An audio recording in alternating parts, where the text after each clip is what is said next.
Sticking here for 8 hours. You guys don't have anything else going on. Let's do that. Oh, I wish I didn't. Short week next week too. Oh, I know it. Mateo stayed home from school today, and he's got off all next week, and that's going to be great. kids. So we are live, I think, but I'm going to kind of wait and see if there's any kind of confirmation going on here. Get an alert or anything? I didn't get an alert either. But I do have a live page, and I see Jose, and I see Josh Perry. Oh, well, that's working. And I see Bryce. Okay, so testing live. Who cares if you get the link? I have to go find it. Stop talking, Mark. Yeah, well, mute that stuff, man. All right, well, it's working. I see get an alert. That's weird.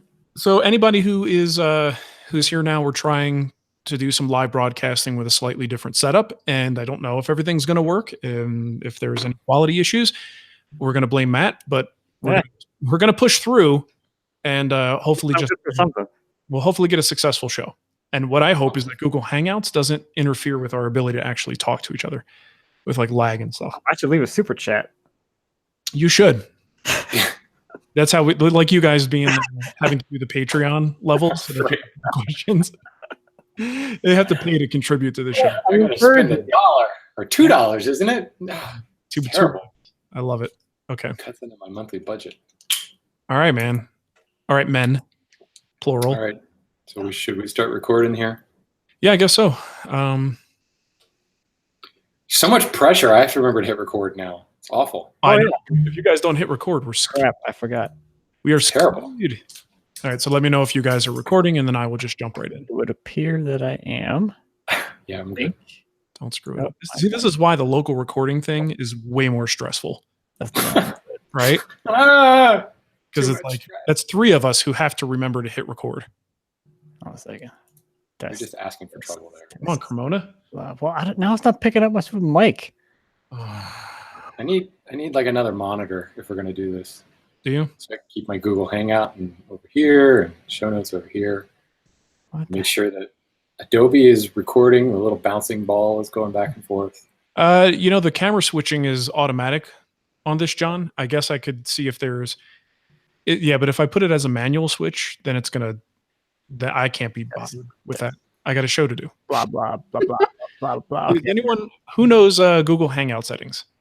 Yeah, isn't there a way to like tile it or something so that just like permanently tile it? Yeah, like all 3 are showing up. Anyone who does Google Hangouts know if you can do that? I don't think you can. I think it's just this. Yeah, it's always going to switch, right? I guess it's better than nothing. It's better than my giant head and you guys as postage stamps. I liked it. I had no problem with that. I did not like that so much. Okay. How about you, Mark? I'm going to pop out that chat just so I can keep an eye on things. Yeah, I can't access anything because I didn't set up this call. So it's not your daily whacker. Okay, so you guys recording? Looks like it. All right, let's do a just show. Like wasting bytes here. Just recorded 1 minute and 40 seconds of just wasted data. Shut up and let's do a show. Here we go. Welcome to Wood Talk. Now, here are 3 guys who put the fine in fine woodworking. Mark, Shannon, and Matt. All right, it's Wood Talk number 454 for November 19th, 2018. On today's show, we're talking about chisel storage, Spokeshave use, jointer buying decision, scrub planes, and rotted sapwood. All really good topics there. And we also have to thank a few individuals who helped us out. First of all, Thomas Gouda, or Gouda, and let's see, we have a few other people. Gouda on a cracker. Oh, it's so good, right? A little bit of raspberry jam in there. See, that's the kind of cheese that I didn't appreciate when I was younger. So, like that and feta. Those are all like cheeses that now I'm like, no. Goat cheese, even. Oh, hello. On a salad, so good. Hello, goat cheese. Hello, goat cheese. Jump in my mouth. Okay. We also want to thank Josh Reising, Simon Teege, Herlander Art, and David Metzger. So if you want to help out the show and support us, you can do that. Just go to patreon.com/woodtalk, get all the details there. And what do you say, guys? Should we just get into what's on the bench? Nah, just call it here. We're all here. Hey, thanks for listening. Yeah, that. So, hey, just a couple quick announcements. First of all, If you are a person who listens with discerning ears to this show, you may have noticed a little bit of a sound improvement in the last 2 episodes, which is kind of crazy. 10-year plus show is finally actually sounding a little bit better. Here's the thing. Way to sell it, Mark. Yeah, we're always always shooting for the stars here at Wood Talk. But what wound up happening was I had the opportunity to get involved with an editor, someone who can actually do some of the stuff. And the concept of having someone else edit my audio podcast is like, I don't know, it's like having someone come in and wipe my butt. Like it's fantastic. It's like it's a thing I can pretty much do. Have you ever had anybody wipe your butt? Maybe you might be don't know what you're missing. That's what I'm saying. And then same thing happened with this audio stuff. I didn't realize what I was missing until it was done.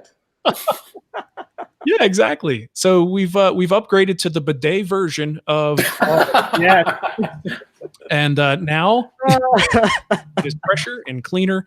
And we're actually doing local recordings, and that's something I would never even want to think about editing, but someone else is doing the work and we're paying him and he's doing a great job. So hopefully you've heard the sound quality improvements, and we will continue to do that. I think it's working out well. We are also broadcasting live for the first time in probably over a year. We're on YouTube using a Google Hangout, and hopefully this will hold up for the rest of the show. And if you're missing this, we record usually Friday afternoons. It's usually about 1 o'clock my time, Mountain. And what's that for you guys? 3 o'clock? 2 and 3, right? Eastern-ish? Yep. So yeah, you can catch that on our YouTube channel. So let's just get into what's on the bench here. So I'm still working on the bunk bed, rounding the last lap, I would say. I'm working on the slide right now. And this is just one of those things where it's like, you can't just put a slide on a bed and not really give it any thought. Like, yeah, it's going down at a downward angle. Well, not all angles are created equal. And some of them are actually kind of dangerous. I was going to say, what kind of testing protocols do you have in place? Is it just, hey, none whatsoever. Yeah, here, try this out, son. I know you got a pretty narrow backside there, but can you test out the slide? I think I can. There's enough. I did actually size everything, because guess who reads stories to Mateo at night? Me. So guess who's going to have to climb up to the top bunk and then slide back down once he falls. Oh, so what a life. I get to slide down. Yeah. It's like a silver spoon's house. Enjoy time with my son and then slide down a slide. Got to ride my train and my escalator. I was going to say, you need a train, Mark. It's going to be a silver spoon's house. Conductor's hat. So I'm looking at the angle, and right now using 8-foot boards with the height that the slide is going to anchor into the bed, it's actually pitching at about like a 38-degree angle. And just kind of did a little Googling on this. Consensus is that about 30 degrees is where you want to be. So I'm a little bit steep. Basically with an 8-foot board, I can't change anything to get that angle any different. So what I decided to do, and I've got a few little kiddie slides that we bought, like plastic piece of junk slides that sit in the backyard. When the slide goes all the way to the ground level, what's the kid supposed to do with that other than slam their butt on the ground? Right. So slides, if you look at a slide in at the playground, they're always off the ground once they straighten out and level off. So I'm like, well, there you go. Yeah. So I don't need to do anything more with an 8-foot board. I'll take the 8-foot, make that the primary angle, and then straighten out and level off with maybe another 12-inch board that's just kind of cut at a mitered angle and joined. It'll level out and it'll keep them off the ground a little bit. So that's kind of going to be my solution for this. That will hopefully result in the kids landing on their feet instead of their butt. But it's coming together, and the kid's getting excited because he's walking out to go to school, and he walks past it, and all I had was the 2 8-quarter boards sitting on the platform, so it kind of looked a little bit different. He was like, "Oh, my slide!" I'm like, "Not yet. Nothing's done. Still roughs on. Still roughs on. Still roughs on. Done. No touchy. Don't wax this up." Yeah, but he's getting super excited about it. So I got to say, it's exciting to build something for a kid that he's going to appreciate for at least a little while, and hopefully not break within the next 6 months. I mean, you definitely want to raise the end off the ground just so that in the future, if you want, you can put a kiddie pool full of Jell-O under it or something. Yes. You can't slide right to the floor and then into the kiddie pool of Jell-O. I'm thinking, what is this, like a college dorm? Thinking Jell-O wrestling. Yeah. Well, that's what I was thinking. He's going to take this bed with him. Like really older. Okay. He got a little while. He's only 7. So that's why I said it in a little while. And he probably can't put it in the dorm, but I'm thinking like the frat house later. Yeah, that could be good. So, kiddie pool full of baked beans, kiddie pool full of strawberry or Jell-O with probably some vodka in there. Let's just hope it all let's let's review this in like 13 years. Yeah. See where Yes. it slides at. This is gonna be. Where in the world is Mateo's slide? I hope that all happens. So Matt, what do you got going on? What I write? Oh, I'm finishing up the sideboard, which is it's kind of nice to get to that point in the project. I'm just kind of doing the last little finishing touches on things, getting some finish on all the parts that don't have any finish on them yet, and I don't know, kind of boring at this point because it's like a little piddly stuff. But yeah, I don't know, looking good. Got all those crotch panels in there. They're all looking good.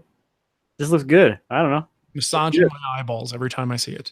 Yeah, can I just say that I just can't get enough of oiled crotch. It's just Yes. I am having fun with all the puns, especially when I was hanging the doors. seriously, looking at those images, like when you were just finishing the panels, and like as the sapwood comes in and it just turns like super creamy, creamy oiled crotch. Yeah, Oh, yeah. no, it's incredible, man. That like the I'm not depth taking the bait. in those panels. I was actually like not intending to take it there, but you know, it just Really, happens though? anyway. But Like there's times I'll watch Matt post about this thing, and there's almost no way to avoid those things. Oh, yeah, you can't. You gotta go It's right true. in. Yeah, you just got to go for it because As long as you're the one doing it. that's good though. anyway, those panels are purty. Clarity. Yeah, very nice stuff. Shannon, what about Get you? out of the shop. I've actually been out of the shop this week. I took a trip down to North Carolina and went and visited a composite decking plant, and it was Yeah, that was cool. like walking into an episode of How It's Made. It was awesome. It was just way cool. So if you don't know, composite decking, PVC decking, all that stuff is extruded. So you're taking pellets of ethylene and wood flour in the case of composite, or pellets of PVC in the case of the pure PVC stuff, and you're just injecting it into high temperature, high pressure, and like pulling taffy. You're just making this molten mess. And there is a form. It's pushed through a form to give you the shape of a deck board. Or we were actually watching some of those like post sleeves, like a 4x4 sleeve that goes over pressure treated 4x4. So it's hollow inside. And there is just this band that's pulling that taffy out of the extruder, and it pulls it at a certain rate so that you get, you know, the proper thickness of the board or the hollow form. And it has to be cooled as it comes down off the line. So each one of these extrusion lines, the extruder is only about 12 feet long, but the full line is anywhere from 19 to 27 feet, depending on whether you're making PVC or composite. And it's just cooling that whole way along. But what was just so cool is like how few people actually worked in that building. The level of automation was just sick. And like we walked into the control room, and it's like the freaking Bat Cave, you know, or something out of the Matrix. There's screens everywhere and like an indecipherable just stuff scrolling down the screens, you know, and the control room operator, of course, well, you assume he knows what he's doing, but he's like flipping back and forth the screens, and I'm looking at this, and there's like schematics and like, I'm not kidding, Matrix style code, like scrolling down these screens. And like at any moment he can tweak a setting somewhere and like catch a defect before it makes it far enough down the line. So like the number of defects coming off this line is next to nothing. It was just really cool to see this. Then of course, getting into, you know, all that industrial sized machinery. I posted on Instagram, the granite top workbench that was just sick, you know. Yeah, right. You know, we're gonna make that into my new sharpening bench. But then, like, you know, all the testing that goes through to actually break the boards and figure out what are the actual load capacities on these things. They have boards that have been stuck in a vat of boiling water for 6 months. So they just have this vat that's constantly boiling water with these boards just stuck in them. Boiling. Like, so it's just interesting for a guy that likes wood as much as I do, to actually get excited about a plastic product or a composite product is kind of saying something. Yeah. But like all of the bad press and all of the bad experiences that people had with composite decking in the past, they've kind of figured it out. The guys in white lab coats have tweaked the formulas here and added an additive here, and it's just incredible. The durability and just the sheer, like, it's the perfect exterior material. So it was just really, really cool to see that. And I've talked about it in the lumber update before about how, we're kind of turning a corner into some of these chemically modified products and engineered products. And, it's not just that like nasty looking vinyl lumber that we plastic lumber that we heard about, or we saw Norm Abrams use one time. This stuff is just incredible. Like the embossing that goes on the surface, it looks like freaking wood. Like it comes out of here and you're like, man, that looks just like wood. Wood with a finish on it because there's a bit of a sheen to it, obviously, but just incredible. And the fact that the embossing is actually happening on all four sides, the edges, both faces, and the embossing is different. So it's not the same pattern over and over again. Yeah. And the dyes that get put into the ethylene cap are variegated. So it's not just this consistent color, which screams fake. Right. There's color variation from one board to the next, from one end of the board to the next. There's streaking like you would find on a natural board. It's just incredible how they've a point that you would even think about building with this. Oh, totally. Yeah. The only issue with like some of the composite decking is it's not nearly structurally sound as wood. So it has to have a substrate. It has to have joists, or if you're using it as rain screen, you have to have structure behind it. So it's not quite as flimsy as like drywall, but think of it like drywall. You can't you have to have studs, behind the drywall to attach it to. But there are other instances like the PVC has a lot more rigidity, but it's also quite a bit lighter.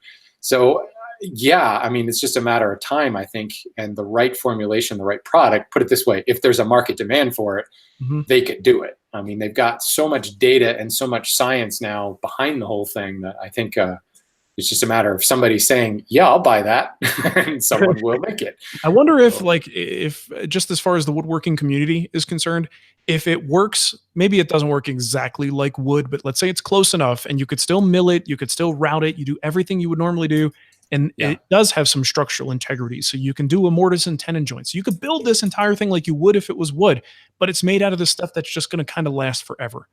Like I wonder how woodworkers would embrace that as a material. Well, I mean, I can tell you in the commercial sector, the architects love it because the color does not change. And actually, Mark, your neck of the woods is probably one of the earliest adopters of this. I was specifically at Fiberon, the company doing this. Fiberon also makes several lines of Trex decking. So in this world, we all have these brand names. There's AZEK and Clear and Trex and Veranda at Home Depot, but they're kind of just like your Powermatic and my Grizzly planer are basically the same planer with a couple of parts and a different color paint job difference between them. Same thing happens here where there are manufacturers that make these lines for various different brands.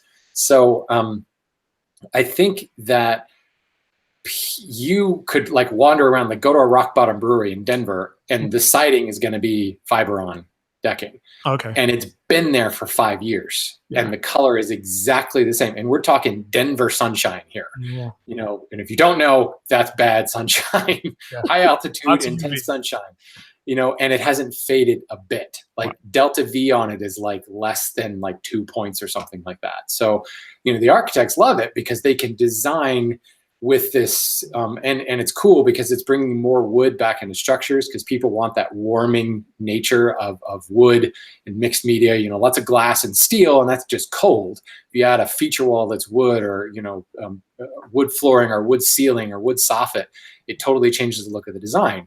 But if that wood is going to go gray, well, now you've got steel and glass and the whole thing is cold again. So I think, from a woodworker's perspective, you think about how much time we spend talking about color matching and grain matching and, it's all going to change color on us eventually. Well, what color is it going to look like? Well, if you use this stuff, it's that color. So, it's interesting because certainly, I love working with wood and I love the different exotics and domestics and all these different species that each have their own working properties and look and feel and everything. But there's something to be said about this product that, it's going to machine incredibly well. And you think about like MDF, that constant density routes really, really well. It's not particularly attractive, but if you can, make a core that is going to machine well and then not like fuzz up a little bit like MDF would do, I think there's some potential there.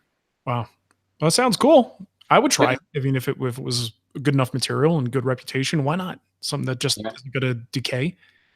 Yeah, the cool part is just, like I said, with the automation, the data mining they can do.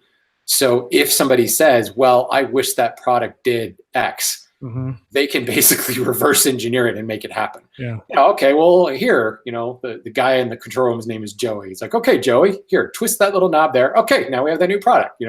They have so much science behind every step of the way that, it's just a matter of tweaking a formulation and going from there. So that's pretty cool stuff. Oh, that's wild. All right, well, let's get into what's new. I'm not sure who put this there, but you want to take it? Whoever did that? I did. That was me. Okay. A new making type podcast. Another one. But our buddy Keith Decent. It's called From the Ground Up. It's let's see what the subtitle was. The story of how we make stuff. And I thought it was kind of interesting. There's 7 episodes so far, and like the 6th one was how plywood shaped our world. So it's a nice little story of the history of plywood and how it's kind of changed our lives, which is kind of a fun listen. So nice. I thought I'd plug Keith's podcast there. Pretty sweet. Very good. There is a plethora of podcasts these days. Yeah, there's quite a lot. Yes. A plethora of piñatas. Yes, exactly. There's a lot. There's a lot taking up my my podcast app, and there is never a shortage of things to listen to anymore. It's kind of crazy. I wasn't familiar with this one. That sounds interesting. I'm going to have to check that out. I thought that'd be more like right up your alley there, Shannon. Especially the plywood episode. Yeah, I do love an origin story. Plywood origins, nonetheless. Okay, let's Speaking of which, can we just take a moment for the passing of Stan Lee? Come on. Oh yeah, we should. That made me sad. That was a very sad day. Actually, a couple of days. Very sad. Yeah. Okay. Anyway, I went back and I sat down and read Amazing Fantasy 15 in his honor. Oh wow, there you go. Yeah. Yeah. I'm looking at his artwork right now, so just made me think of that. Okie doke. Let's get into the kickback here. So real quick, we got a lot of voicemails and a lot of kickbacks and stuff. Because again, this is just the way the time cycle works for the show. Sometimes the kickback is related to something that happened 3 or 4 episodes ago, and when we have a ton of comments coming in and questions, we are always going to favor questions over comments, and we're always going to favor newer feedback over older feedback. So if you did leave a message, we did hear it, we appreciate it, and unfortunately, if we didn't play it on the show, we have to apologize for that. But ultimately, when there's just too many, we can't play everything, so we have to kind of be selective about that. So that said, let's get to Daniel's question about chisels. Hey guys, this is Dan from southeastern Pennsylvania with a quick question on chisel maintenance. I have a set of marbles and spent the time to flatten the backs, restore the primer and bevel, and brought them up to a proper sharpness. Side note, Shannon's advice on sharpening and strops is fantastic. I stitched myself some leather chisel covers that go all the way over the blade, but for some sizes that I don't use often, when I do uncover them, they have a layer of rust or corrosion on them. I'm in a 2-car garage, unconditioned, and don't yet have a tool cabinet or really even the space for one. Any recommendations on how to best store my chisels to prevent them from going fugly? Love the show, and thanks for, Fugly. All right, I assume you guys could hear that? Yeah. Okay. It might be a little quiet for those listening live, but there's just nothing I could do about that. Okay, so a little bit of rust action on his chisels. Denver's pretty dry, and so was Arizona when I lived there, so this is not something that I even really have to think about very much, but what do you guys think? I have a solution that I've recently adopted that I'm quite happy with. Well, first of all, just, make sure you're wiping your tools down at the end of the day. If they have active dust and stuff on them, obviously wood is hygroscopic, so it's going to suck up the moisture and make them rust that much faster. So always just, give them a wipe down with a slightly oily rag. We're not talking soaking oily rag. This shouldn't be leaving visible residue on the chisel at the end of the day, so that it attracts more dust. But that wipe down will help. But you guys know that like plastic dip stuff, you can like dip a tool handle in or whatever. One of my hand tool school members tipped me off on this, and he was take a little bit of a like blue tape and wrap it inside out around the tip of the chisel, and then dip the chisel into the plastic dip. So what you're doing is creating a little edge protector sleeve with the tape as the substrate. So then, it dries, and then you can pull the little chisel condom off. And so it protects the edge. Yeah. So I took it one step further and I went on Amazon looking for that rust prohibitive paper. Okay. Like the stuff that, like when you buy a hand plane, you buy a Ferris tool, it comes wrapped in that paper. And I bought I was able to find lots of them on Amazon, but I was able to find little sheets that are about 3 inches square made of that rust prohibitive paper. So instead of using the blue tape as a substrate, now I just fold the little paper around it, then dip the whole thing. So not only do I have an edge protector that's like snug fitting, because my chisels are hanging in my cabinet with the blades down, so that they're snug enough that they don't fall off from gravity. But the paper itself is a rust prohibitive, and it's fantastic. It works great. So not only am I, keeping myself from stabbing myself with an exposed chisel blade, I'm keeping the blade sharper longer because I'm protecting it, and it's, rust prohibitive. Yeah. Win-win. Make Brooklyn is asking, this waxy, oily brown paper, did you find a name for it, like an official name if someone were to look this up? 1 second. What do they call this stuff? Armor wrap. Pretty good about that. What is it called? Armor wrap. Arma wrap? Armor, as in knight in shining armor. Yes. Okay. Brother of Armor Seal. Corrosion inhibiting protection with VCI nanotechnology. It just sounds like something that would just be handy to have a little supply of in the shop. Yeah. Well, this, if you're watching on a Google Hangout, these are little pieces of paper that are, like I said, about 3 inch by 3 inch. And I have a big old giant stack of it. It's like 1,000 of them. Cost me about $10. I think there's probably, maybe more like 10,000 because they're really thin. Nice. Really thin. You are stocked up, man. Look at that. Yeah. So, I mean, I just Googled rust protectant wrap, I think. Mm-hmm. And I came up with so many options on Amazon in different colors and rolls and all that stuff. And I was just hoping to find a small sheet that I wouldn't have to do a bunch of, cutting on. I So was hoping to find just a little bit, but I got this huge package. Now I got it. it was like the time I ordered 600 grit sandpaper from Festool and I clicked the wrong box. And instead of getting like 10 feet of it, I got the 10-yard roll. So this box that's like 36 by 36 shows up and it's 600 grit. So it's like, you could go through 100 grit probably pretty quickly, but 600 grit is what I use between coats of finish. So I have 600 grit paper for I'll be handing it down to family. Really the best when you get totally stocked up on something that you really don't need that often. Oh yeah. It's and great. you absolutely never need it for the next 20 years. All right, let's get to the second one. Okay, look, this is not informative, but the guy sang, and whenever anyone sings, like when they're not asked to, or just by themselves, like a cappella type thing, I cringe. It makes me very uncomfortable. And I don't know if I'm uncomfortable for me or for them, but it's maybe a combination of the two. So let's just listen to James. Well, I'm having a little trouble staying afloat when I quit my watch job to make a boat. Life ain't nothing but a big Rolex, at least it was till it got repossessed. I got some wood and a jointer and a little bit of glue. It's all I should need to sail the ocean blue. I bet you wish that you could too. All right, so you get the reference now from last show. He said basically, Shannon, you said that watchmaking comment we made, quitting my job in the city, would be a good song. Yeah. Well, here you go. Here's a song. Okay. So thanks for that, James. Sounds like a country tune. Wow. I get so uncomfortable with that stuff. I don't know what it is. It's weird. But thanks. I'm with you. I feel a little embarrassed for him. Yeah, but it wasn't bad though. I mean, it was a good effort. We appreciate that. It was definitely an A for effort, and I like the rhyming. The rhyming scheme was quite nice. All right, so let's go to Jason's question about Spokeshaves. Hey guys, this is Jason in Apple Valley, Minnesota, and I have a question for you regarding Spokeshaves. A while ago, I picked up this Veritas Spokeshave, and I got the rounded one for doing inside or concave curves, thinking that I could, clean up my bandsaw cuts with it and save some time sanding, I guess. Well, Frankly, I think I can get a better surface off the bandsaw. I don't know what I'm doing wrong. I'm either not taking off any wood, or it feels like it's biting in and then skipping, and it's one extreme or the other.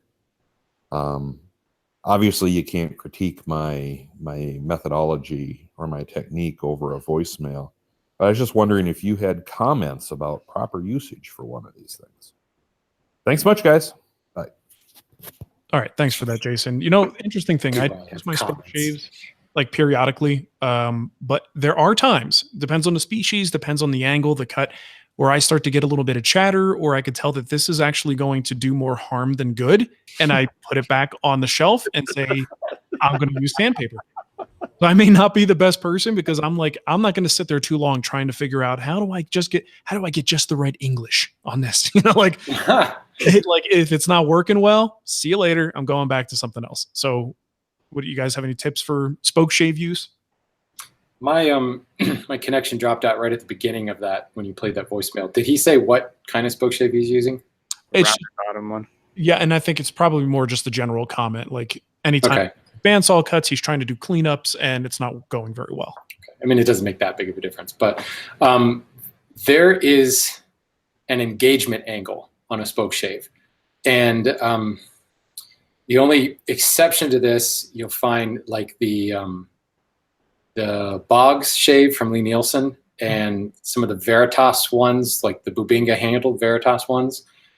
But a lot of shaves have a slight angle that you have to tip it forward to engage the blade properly. And you need to use that engagement angle to prevent the chatter. And what happens is you can just set the blade, the whole shave down flat. But like if you're pulling it towards you, you want to put your thumbs kind of on top of the blade, right at the front. If you're pushing it away, you use your index finger for that. So there's pressure on the front of the sole of the blade so that it's kind of engaging that angle. Think of it like turning. If you don't rub the bevel, bad things happen. Like you get chatter, you get tear out, you get an ugly cut. That's the same thing. Because the Spokeshave has such a short wheelbase, since there's very little mass there, you can get chatter very, very quickly unless you've got that engagement angle really locked in. So what I would say is, as you start to see chatter, kind of think about tilting the shave towards you. Again, if you're pulling it towards you, or if you're pushing it, tilt it away from you. And sometimes it's not actually a physical action of tilting. Sometimes just thinking about tilting is all you have to do. And it applies just a little bit of pressure, and it applies a little bit of pressure down to kind of dampen the vibration. Because again, since there's so little mass in the tool itself, you need a little bit of that vibration damping. Certainly, the most important thing anytime you're getting chatter with the tool is make sure that the blade is sharp. I usually say that goes without saying, but I'm finding lately that that should be said, because that's the first thing that you got to make sure is that it's sharp. Then if you're still getting a little bit of chatter, you might just be trying to take too big of a bite. And you need to either lighten the cut, or a lot of times the Spokeshave isn't meant to take, like, say you're working on like a 1-inch thick board. So you've got a 1-inch thick edge that you're shaping. A lot of times what you may need to do is tilt the shave to the left or the right and take a small bite off of like half of the edge, and then take a bite off the other half of the edge. So you're leaving like a little hump in the middle. And then you come back and remove that hump in the middle with a third pass. Once you get like down to the point where the sculpting is done and you're just trying to smooth things out, then you can lighten up your cut. So you're taking like smoothing plane style shavings and take a full width pass at that point. Mm-hmm. So again, it all comes down to the fact that it's just a very small tool with very poor vibration damping capabilities, because there's just no mass there. Yeah. So it is all user at that point. You can get away with a lot of stuff with a hand plane with poor technique. Mm-hmm. Not so much with a Spokeshave. Matt, you got anything to add to that?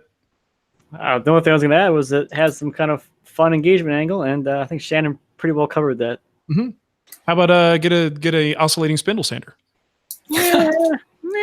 No? Okay. I don't know. I guess that's fine too. That'll work too. So Kyle called in with a little kickback on glue as a finish. Hey, this is Kyle calling back in, Tri-Wood Guy. Dadgummit. Let's see if I can get this figured out. Internet's so hard. Okay. It's confusing. Anyway, the kickback I have is from the Mark Says No episode talking about glue as a finish. So I was living in an apartment while my house was being built, and I had limited tools because everything was in storage. But I was building some of those locker cubbies, people putting mud rooms or laundry rooms. And I was using plywood as the main structure for the verticals. And so the supports for the seat, you could see the edge grain or all the plies from the plywood. And I didn't want to go buy a whole bunch of rolls of veneer tape. So instead, the whole easy for me to say, the whole project was going to be painted. And so I took glue, using glue as a finish, and I painted really thin layers on the edge grain or the end grain of that plywood, so that when I painted it, it would have caused more like a sealer, I guess, than a finish. But that's an instance to where I used glue as a finish or filler or whatever you want to say. Hope this thing works, dead gummit. Thanks for the show, guys. I appreciate it. Technology's hard. Kind of like a glue size situation. Yeah. Very good. Okay, so what do we have here? Lumber update. Shannon's got something for us.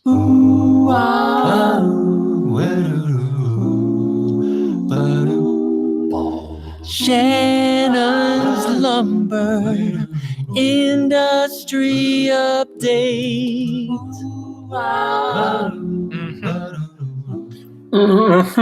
Love that intro. So this week we're going to talk about China. Yay, China! Yay! And this is hard for me because I tend to vilify China a lot. Do you? If there's illegal logging happening in the world, it's probably them. So, yeah, we've talked in the past about how supporting, continuing to buy exotic lumber is the best way to make sure that it is managed properly.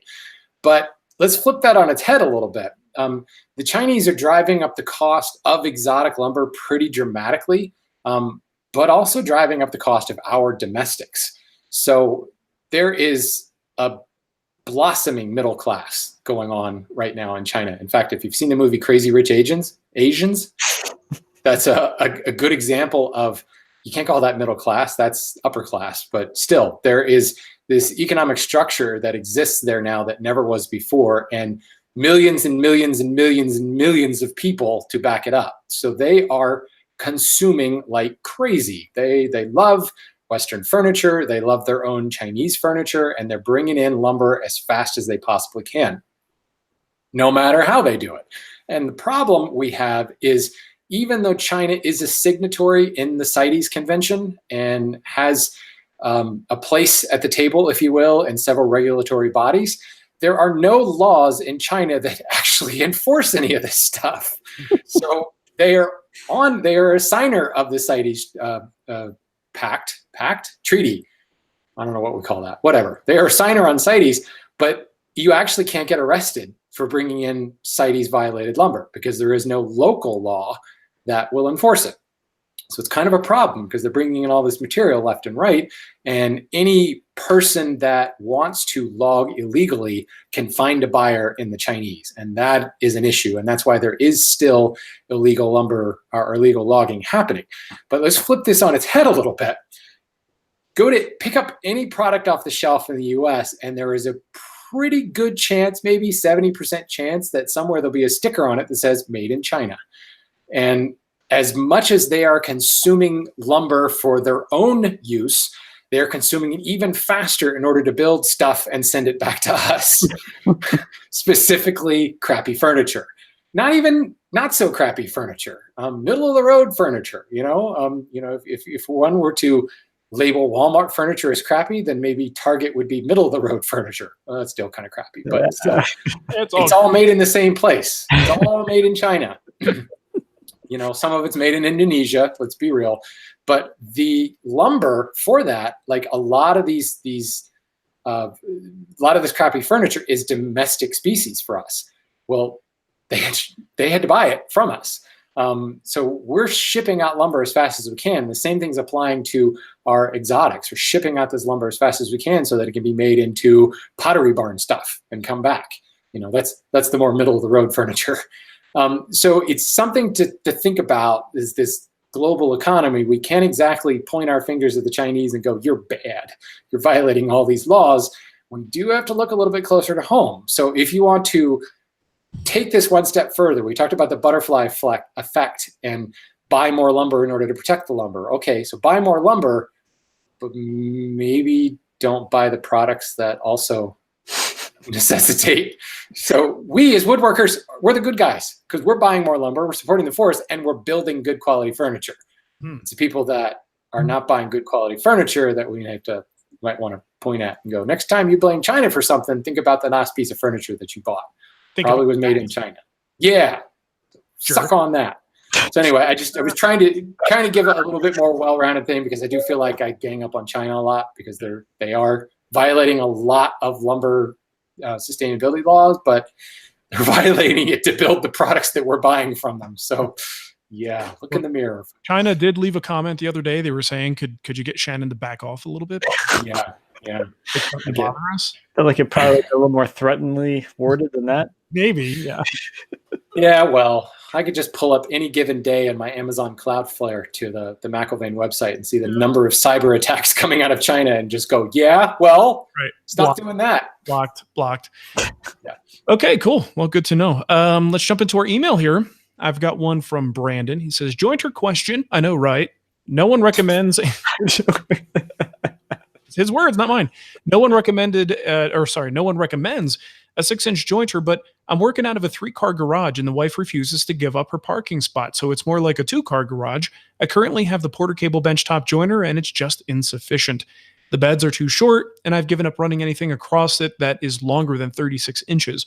I cannot realistically fit an 8-inch jointer in my garage without getting really creative and rolling it around a lot. My question is it worth the upgrade to a full-size 6-inch jointer with adequate bed lengths? Is there enough benefit in the additional 30-plus inches of wingspan, or is the 6-inch width going to be the biggest pitfall? And it isn't worth the upgrade until I can move to an 8-inch. Thanks, gentlemen, and remember, no one likes a quilter. Right?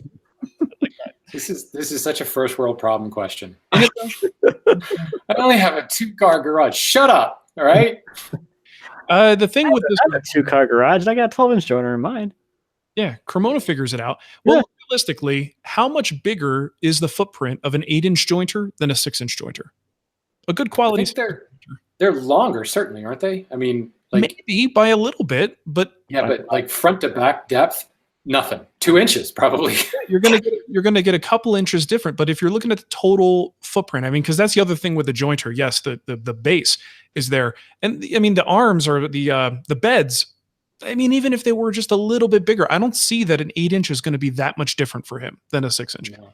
But maybe 12 inches total, right? When you say probably like 55 inches to like maybe 70 inches. Yeah. On an 8-inch jointer, they're usually about 72 inches, I think.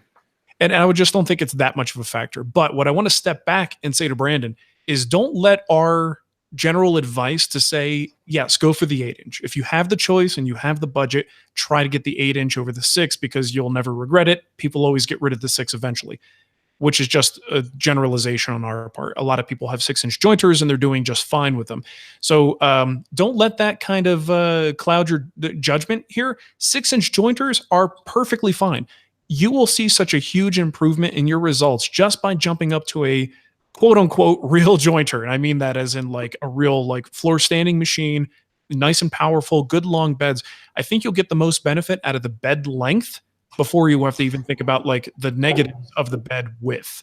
Right? So I would much rather go from a bench top to a good quality 6-inch jointer than holding off because you can't get the 8-inch right now. Right. So my advice, go for that 6-inch if you truly think that it's it's going to improve your footprint situation. I don't believe that it will though, but don't be afraid to go for that 6-inch. And they sell great on Craigslist. So you could always sell regular 22-inch joiner, real 36-inch joiner. You got to be watching the video feed, folks. Good reason to show up. No one wants to push those around. Yeah, that's a lot of work. Ain't nobody got time for that. I'd rather push the whole board through the machine. Yeah. So hey, but with your boards, Matt, I mean, that's a lot of work. How do you think I stay so fit? That's right. That's how he gets so good looking. Solid Bubinga. You want to hear something cool? I'm actually talking to Powermatic about I mean, it's cool for me. It's not cool for anybody else. Just, That's all that matters. I want to set the expectation, appropriately here. So I've been thinking about the bigger jointer and going past 8 inches and possibly looking at the 12-inch Powermatic jointer. It's difficult to justify, but I want it. I just want it. And the footprint, like I'm saying about going from 6 to 8, the footprint from the 8 to the 12 is just not that much, it's not that much bigger. And I have room to accommodate it. So I actually am thinking about going for it. But I don't know exactly what we're going to do, but this may result in me just doing a giveaway of the old 8-inch jointer. So maybe there is a little benefit to other people to get excited about, is you might have a chance to win my... To one other person. Oh, man, I can't wait to win your jointer. Yeah, what would you do with that? You sit it on top of your current jointer? I don't know. I would probably just... Probably set it to take a deeper cut. Yeah. Yeah, I'm like, finally. I'm going to set your free jointer. Yeah, you could have 2 jointers, like a finessing jointer and then your rough jointer. That's called efficiency right there. It's like 2 bandsaws. Yeah. All right. Well, hopefully that answers your question to some extent there, Brandon. Maybe he's in Denver. He can win your jointer. That would be nice. That's the other thing too. I mean, shipping it, I guess if I'm getting a new one, I'll have something like a crate coming to me that if I don't completely destroy it to get at the goods to get to the creamy inside filling, maybe I could reuse it to reship the 8-inch to somebody. Just have to ship you an empty 8-inch crate. Come on, you're Mark Spagnuolo. They'll send you an empty crate. That's You true. know who you are. That's true. I should be like, don't you know who I am? All right. You're up, Matt. Yeah, where You have to talk. You haven't talked much this show, so this is your time to shine, my friend. I'm feeling it today. All right. This is from Eddie. It says, when is dry rotted sapwood a sign of good or bad lumber? I purchased some walnut slabs from a local lumber guy and noticed that the sapwood on the edge, about 1 to 2 inches worth, is dry rotted. I could break off pieces with my hands, not easily, but it could be done. The hardwood seems to be perfectly fine, planed a little and looked great. In comparison, I purchased kiln dry lumber from another local guy, and the sapwood was as firm as the hardwood. I've seen lots of people use walnut and incorporate the sapwood for a beautiful effect. Knowing this, when is it safe to incorporate sapwood, or is dry rotted sapwood a concern regarding dry rotted sapwood a concern regarding the heartwood? Is there any difference between kiln dried and air dried lumber? I'm assuming that in relation to dry rotted sapwood, not just like in general. Yeah. Just knock that one last oddball question in there. Suddenly this became a much larger question. Yeah. So as far as I know, there's really no species that has like really rot resistant sapwood. So if you have a log that's been sitting around for a while, chances are the sapwood is going to be rotting away or doing something that will make it like basically punky and gross, but the heartwood will still be really solid and firm. Maple is all, well, that's the other thing. That's the funny thing about maple is people hate on sapwood, but when you buy your white maple boards, that's all sapwood. Yeah. The whole board is sapwood. You're buying a sapwood board. And that's why maple tends to spalt so easily, is because it's all sapwood. Right. So there's that, I guess. But it's like basically it's the indication of whether or not the heartwood's any good.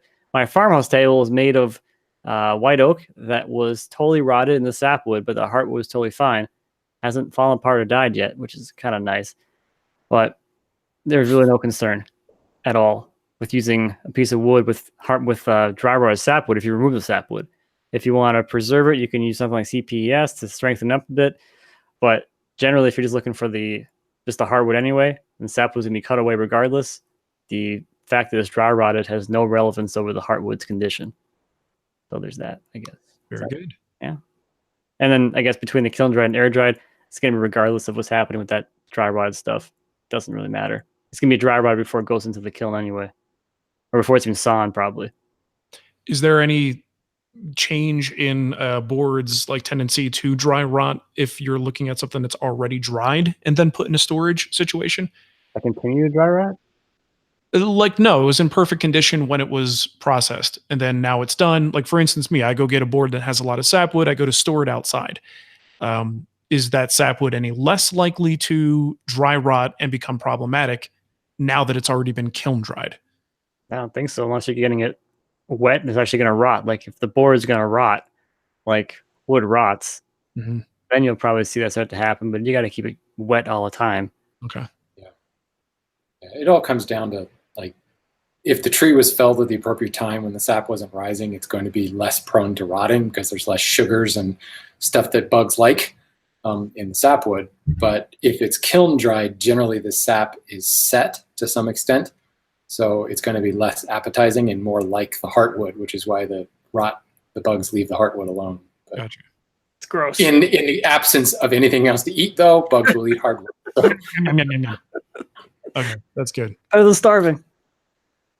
Okay, this is from William. He says, I'm looking to get a scrub plane. Are my best options Veritas and Lee Nielsen? I'd rather not restore a vintage plane. So this is going to be one of those do as I say, not as I do answers. I love those. I have a Veritas scrub plane.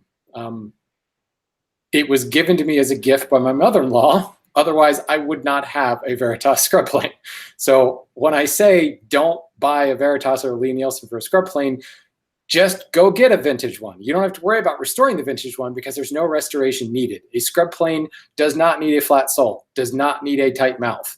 All you need is to grab a vintage smoother plane, like a vintage number 4, make sure the frog is backed all the way out, and then grind like a 3-inch radius on that blade, and you are off to the races. There's no reason to spend any more time doing anything to that plane. Maybe clean off the rust, but that's it. You don't have to flatten the sole because you're taking a massive, massive bite with that scrub plane, and it's a shorter sole to begin with. This is not a plane used for taking light, fluffy shavings. So no need for high tolerance on that sole at all. Certainly, you want to be a little picky when you're buying that vintage plane. You want to make sure that the frog is not loose and the lateral adjuster is not all wonky and things that it actually functions. But if you were to buy a vintage plane from any of like the more reputable tool dealers, you would have no problem at all. And the only thing you have to do is grind a curve and go to work. And it's going to just save you so much more. Every time I use my Veritas scrub plane, it's just like, this is just ridiculous. Like a precision flattened sole. Like my scrub plane sole is flat to within 1/1000 of an inch. Meanwhile, I'm taking 8-inch thick shavings with the thing. So yeah, it's just, I guess if you wanted to buy a brand new plane, I suppose you could go to Home Depot and buy a Buck Brothers plane. I worry about the quality of the steel on those. So grinding the 3-inch radius might like torch the steel. You never know. Or, I guess you could buy a Wood River, but then that's buying something from China. And we've already talked about that today. So yeah, I would definitely go vintage and just not spend any time restoring it because you don't need to. Did you guys see? I think it's Rockler. Maybe Yeah. I'm thinking that they're stock planes. Yeah, they've got their own line of planes now. Yeah, Ooh. I got the catalog and I was like, wow, somebody's going to ask me about these. And 5 minutes later, I got an email. What do you think of benchtop planes? Like, I think I just saw them in a catalog 2 minutes ago. They just came out. Wonder, I'm looking right now what their price point is on these. If they're smart, it's in line with Wood River. Let's see. Number 4 smoother is on sale. Special price $111. Yeah. So not cheap, but not, They got a scrub plane? But there's the other thing. Like, if you're going to buy a new plane, I wouldn't buy a smoothing plane because the new smoothing planes are going to have, like a lot of them have that adjustable mouth. They're going to specifically be set up to be a smoother. A vintage smoother is going to allow you to get that big, wide open mouth that you need to allow a big, thick shaving to flow through it. I think it says right here we don't sell scrub planes because scrub planes are dumb. Oh, yeah, right there on top there. Yep. They don't. Yeah, it's not even in fine print. Sorry, no scrub planes. It's an H2 tag. They've optimized that page for scrub planes are dumb. Yep. So let me ask you this about scrub planes. Does a narrower sole make it any better? Aren't they like narrower than like a number 4? Mhm. Like 2 inches wide or something? They are. They're a little Does bit that make you feel any better using a new one or an actual scrub plane because it's narrower and it's more, I don't know what. I thought I'd bring that up. That's narrower. So I feel like I'm smart. I have something to say. Narrower. So there's that. So there's that in there. Well, You want to hear my scrub plane story? When I was, this was like maybe 2005. I was really getting into things, and I'm like, people are buying hand planes on eBay, and it was a whole thing. And I didn't know anything about hand tools, so I was like, oh my gosh, look at this beautiful Lee Nielsen hand plane on eBay, and I bought it, and it was a great price. And then I got it, and I'm like, what is this stupid thing? And I bought this scrub plane, and I had no idea what I was buying at the time, but I'm like, what did they do to this blade? It's not flat, it's curved. And it really threw me for a loop at the time. And I wound up selling it because I'm like, this is stupid. So that's my scrub plane experience. Scrub plane is definitely not for the hybrid woodworker. No. Does not, if you have any kind of milling tool at all, scrub plane, no. Not one to add to the toolkit.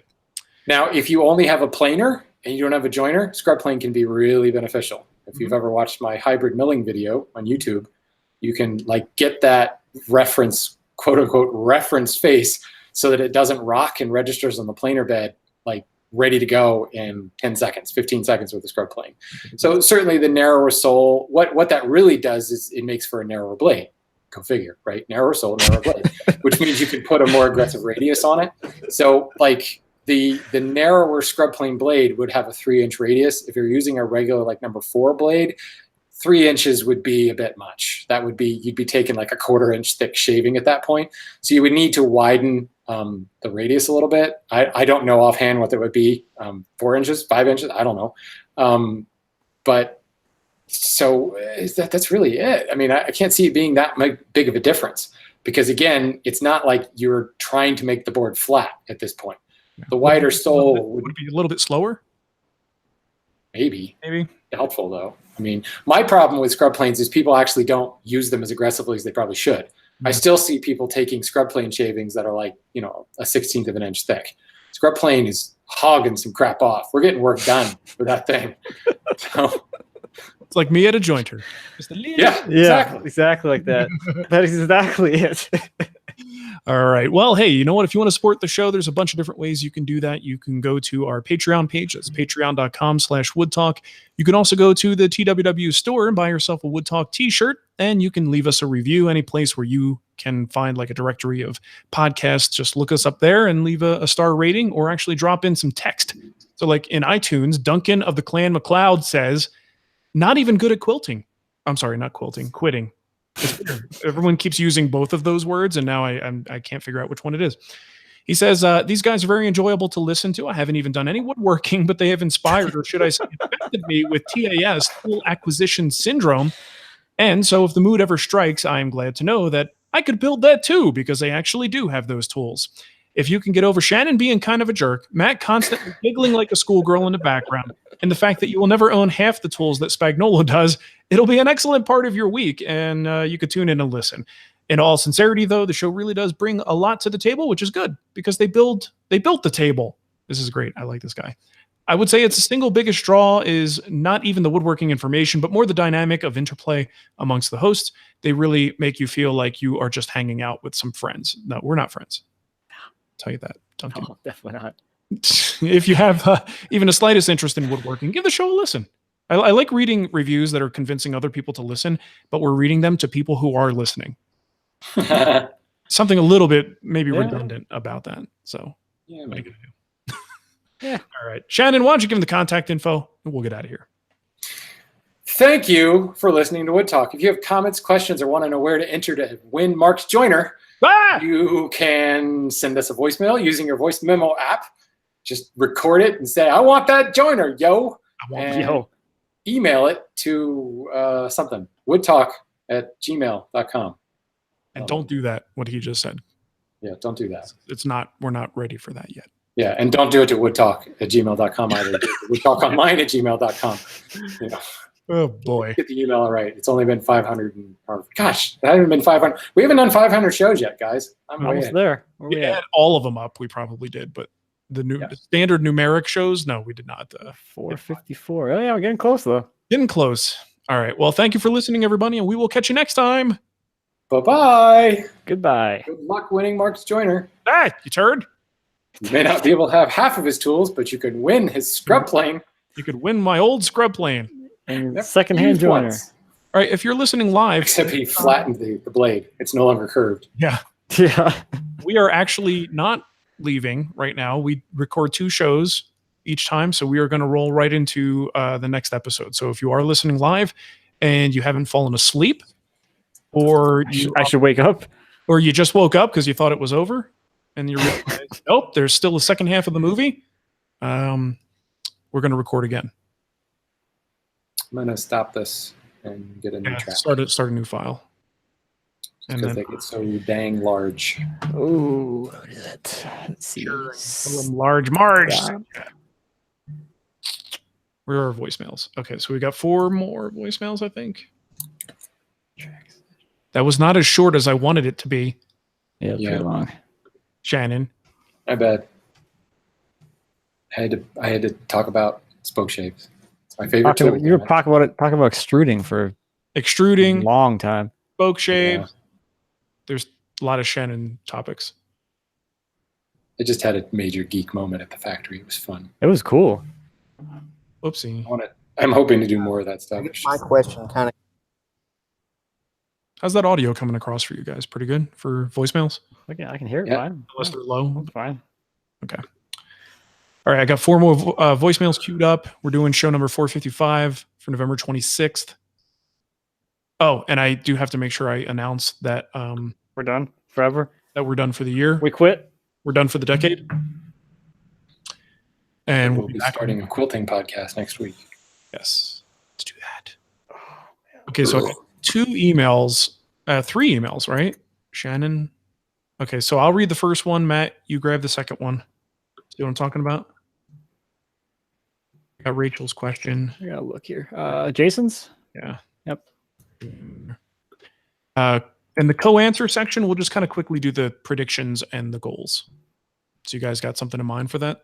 I'll make it up. Yep. Also, they want us. Shit.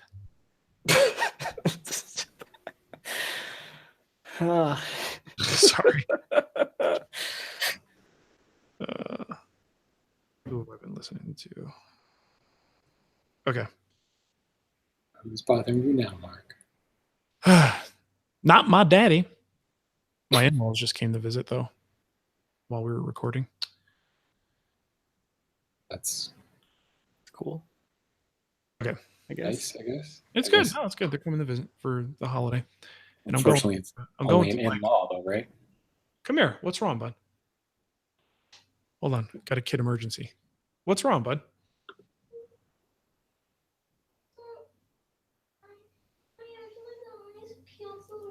You peeled skin off of your lip? Yeah. Oh, Let me see. Oh, yeah. Look at that. You know what you should probably do? Drink a little bit of ice water. Okay. And hold the ice on it. You need my help or you got it? Okay. I'll be right back, guys.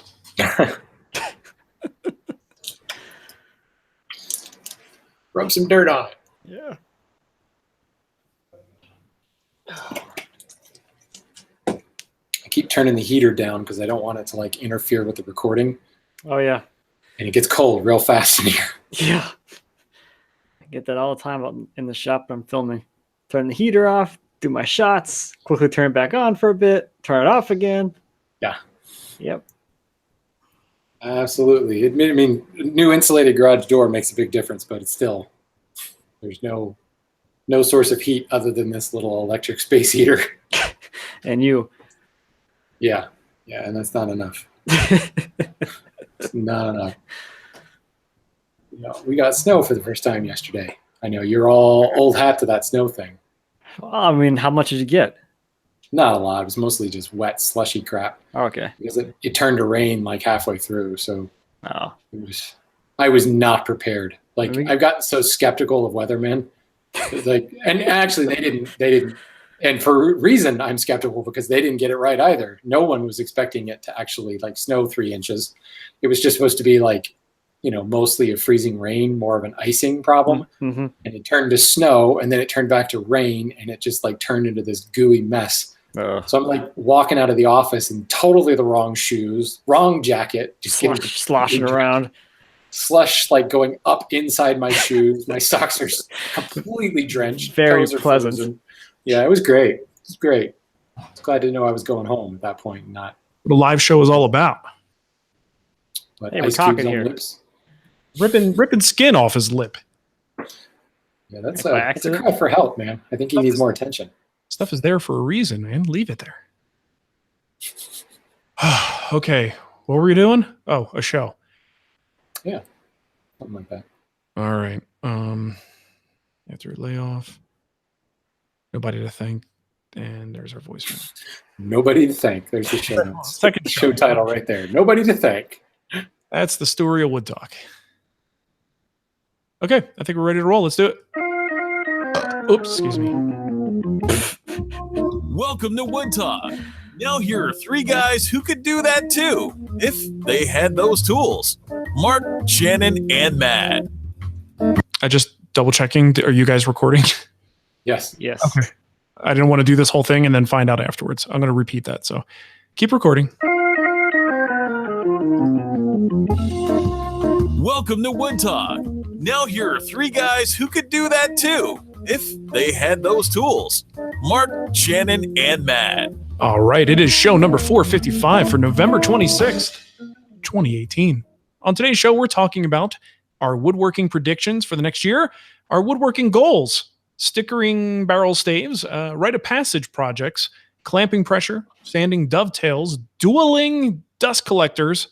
There's a lot of interesting topics. It's a lot of stuff. Really This is all for one show? It really is. Yeah. All right. Okay. Here we go. What we watch and listen to, and then getting back into woodworking. Oh, there's more. Oh, okay. Yeah, just a few more. Just a little cherries on the sundae. You know? And I more will topics, more half-assed answers. Right. And it's only fair because really we should do our best. This is the last show for the year. So a lot of people might be disappointed to hear that, but we like we promised probably a couple years ago now that we will be taking substantial breaks when it comes time for holiday breaks and things like that. So this is the last show for the year. We will be back January 7th for our regular, every Monday release of shows. So if you don't hear from us until then, have a wonderful holiday season, and we'll see you January. We'll see you on social media.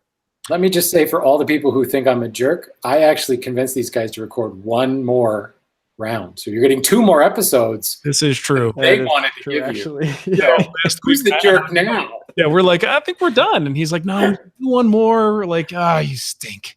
Guilted us. You're like my mom with the Jersey guilt trip going on. Okay, so let's get right into the good stuff here. We've got, what is this from John? He's got a question about barrel staves. Hey guys, John Briegel here from Knoxville, Tennessee. I guess my question kind of goes to Matt or Shannon on this one. So I just recently inherited some 22-inch white oak barrel stave offcuts. They're various widths, and I was wondering how I would go about stickering them. You always see the long boards stacked up nice and neatly, with about 1 inch of space in between them. So I was wondering if you could stack all of these boards parallel to each other and go up in layers, if that would make a difference, or any recommendations you would have for me moving forward to dry this stuff out. And I was wondering if the shorter boards would have a different dry time than a longer board. Thank you all very much. We'll see you guys. Barrel staves. How would you guys store them? Are they wet? So we try and dry them? Sounds like, he did say that they need to dry. So what are they wet with? Whiskey?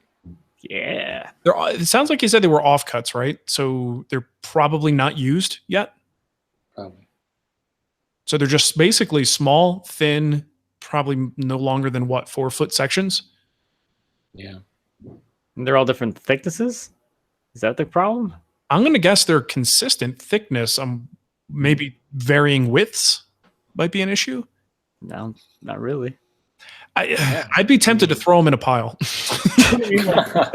It's one thing to sticker and stack like 6-inch to 10-inch wide boards, but if you're talking about sliver pieces, basically offcuts from staves, sounds like fairly small pieces. I can't imagine anything being wider than maybe 2 or 3 inches wide. That sounds like a damn nightmare, trying to make sure that those are all properly stickered and stacked. The same as any other thing. You put them on a layer. It's lasagna. Throw them down. Put your stickers on there. And just lay them side by side.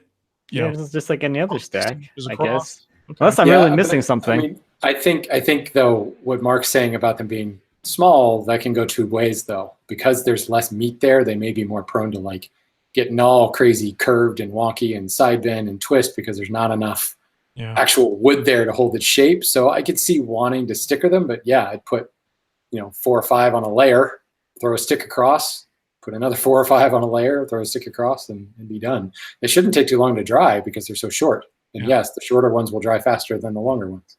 It'd be cool if they were used though, and then they like had a scent with them. That would be pretty cool. Okay, let's get to the next one here. So I got a question from Michael about clamping pressure. Good morning, fellas. My question this morning is related to clamping pressure.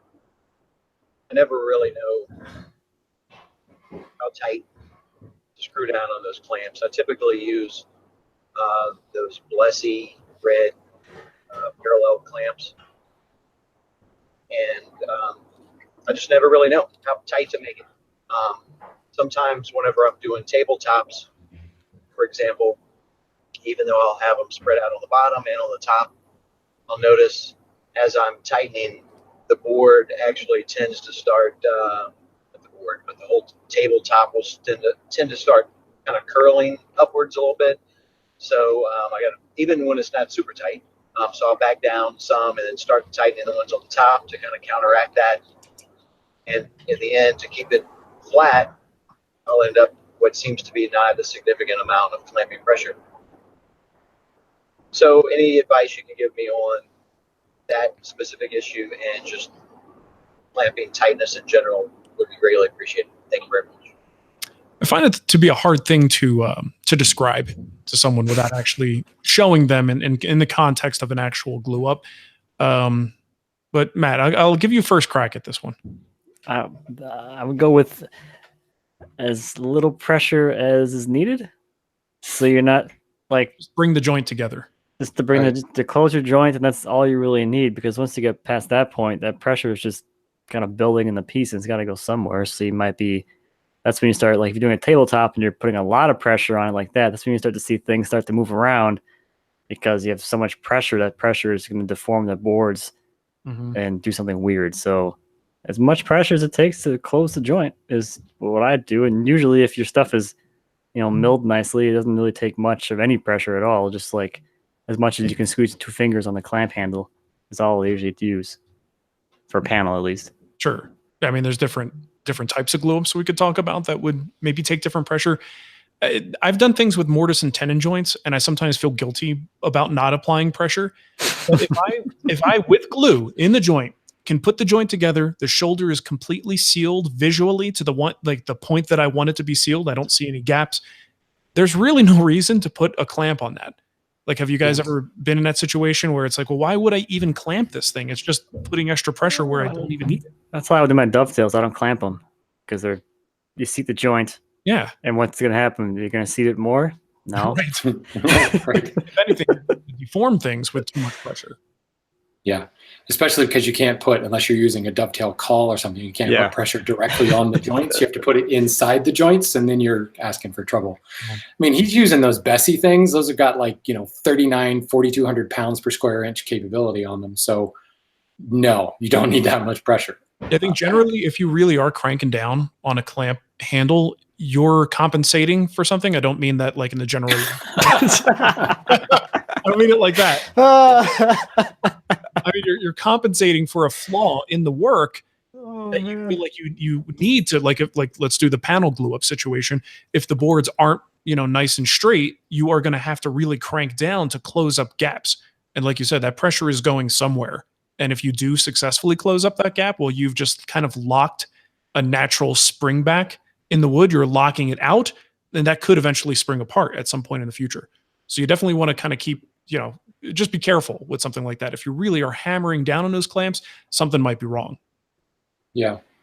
I usually, if it's a panel joint, I'm looking for the squeeze out. Like if I can get even bead of squeeze out all the way around the joint, I will, with the fingertips, twist it maybe a quarter turn more, and I'm good to go. Cool. It doesn't take a lot. No. All right. And funny thing is using this alder on Mateo's bunk bed, softer woods, you got to be really, really careful because you're doing something that's like a nearly finished piece. You're doing the glue up, and then you hammer down on those clamps, take the clamps off, and what do you have? Beautiful dents. Lovely dents. Yeah, because of too much clamping pressures. That's what happened with my spruce sides for my drawers. I put the spruce side down on the bench, and there was like a chip of walnut on the bench. And I've got, it's a drawer side, so I don't care that much, but I have like a hole in the side. Yep. Because this chip of walnut was on the bench. Stupid little tiny chip of wood. That's all it took. All right. Speaking of dovetails, Michael has a question about sanding them. Hi guys, this is Michael from Cleveland. I'm just finishing up my first set of halfway decently executed dovetails, and I'm wondering as to the best method to sand the end grain on the pins and the tails. I know on a regular board you would sand, a couple of grits higher than the faces and edges of the boards. So if I'm going to do that for the end grain on the pins and the tails, would I do it before assembly of the joint or after everything is all assembled, but then you're going to wind up with some higher sanded grain, face grain, around the dovetails? I'm not quite sure how to handle this, so I'd appreciate any help. Thanks very much. All right, let's go around. I think each of us may even have a different approach to how we handle this. So if I just have a simple dovetail drawer, I am not going to do anything before assembly. So usually there's some discrepancy in the fit that I'm going to have to address afterwards. So any sanding I would do to that end grain ahead of time is just kind of wasting my time. So once everything's glued up, I may hit the proud pins. I may hit those with a block plane or a smoother just to work them down if there's enough material there. But usually it's pretty close. Honestly, I may just hit that with either if it's a big enough drawer, a random orbit sander with a hard back pad on it, so it's actually not going to round anything over, or just the sanding block. And I will just sand to whatever my grit is. In that situation, the whole sanding grain, like end grain to a higher grit, I don't really think that is a factor most of the time. Like most people want to see a bit of contrast. So having your end grain on your dovetails darken up a little bit is not quite the same as having like a big tabletop where your end grain is looking darker, or a raised panel door where the cuts that go kind of across the grain wind up looking darker than the rest of the panel. It's not that kind of situation. So I don't even think about it. I sand it to whatever the grit I'm sanding the rest of the project to and call it done. What about you guys, Matt? What do you do? I have nothing to add to that.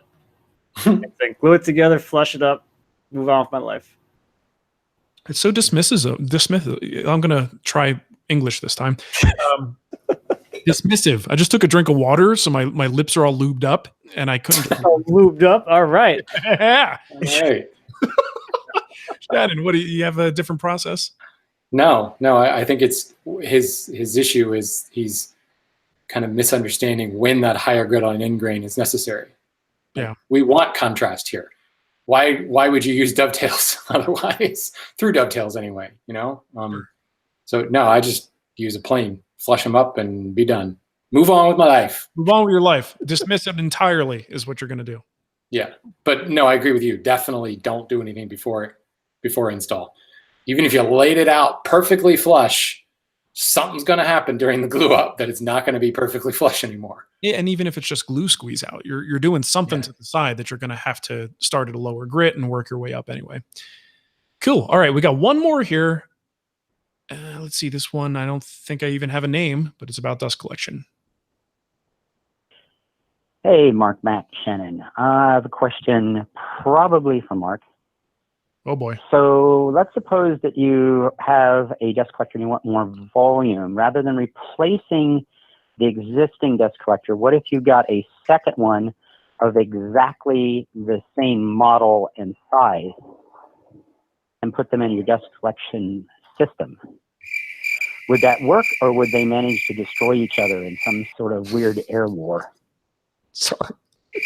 Sorry, so I completely mistimed that. I wanted the sound of crickets because I have no idea what the answer to this is, and I queued it up a little bit too soon. So that would have been really funny otherwise. It was like, this is kind of rude. Totally blew that. Oh, shoot. Okay, so what do you guys think? I mean, he said it to me, but I've got no clue. If you put two comparable dust collectors on the same line and somehow had them both pulling in concert, what is the effect? Are they in series or are they in parallel? I'm trying to think about how you would actually pull this off, right? Well, Stumpy Nubs did a video. James Hamilton did a video a few years ago where he did that, like put two in series to see if it would do anything. And I believe it was ineffective. Basically, it was no different than having just one. I'll see if I can find that video and we can put that in the notes. But it seems to me it's still pulling, still moving the same amount of air, right? So it's not like a superposition principle where you're 2 suddenly moves twice the amount of the air. They're still pulling the same amount of volume. The only way you could maybe make that pull through the first one if they're right. series. But if I was thinking if they're in parallel and you have like a Y in your system and you have it going to 2 separate collectors, would that give even more pull? Still be the same column of air. It would just be split. There probably wouldn't be a drop off. I think. I mean, the only way I could see this accelerating or increasing the column of air is the first one pulls enough to create a vacuum, so the second one is pulling, against no air resistance. That's the only way. Just physics tells me that you need a bigger motor or a collector that can move a greater CFM in order to make any difference. And even then, I think it would still probably default to the weakest link. So it's kind of like what we're proposing here is that you would maybe not lose suction as easily, but you're never going to be higher than the weakest link of what the lowest CFM is. But maybe with 2 of them working together, you may not lose suction as much. I don't know. We need somebody who knows sure one of our smart engineering listeners will. Anybody who has, because we're just throwing crap on the wall here. And we won't hear from you until next year. Yes, exactly. Actually, don't do that. I specifically wanted to put a note in here to tell people don't send us anything. Don't email anything because we're not going to get to it until next year. So that's a shame. Maybe we should I don't know. I want to put a question out maybe in a story or something because there's got to be some kind of engineer person that would understand airflow and how that would be impacted. When you're saying in series, they're both in line together. Same. So one hooked up to the other one. Okay. Series, and then in parallel, we're talking about branching. I haven't seen anyone try it in parallel. I don't think. I don't know.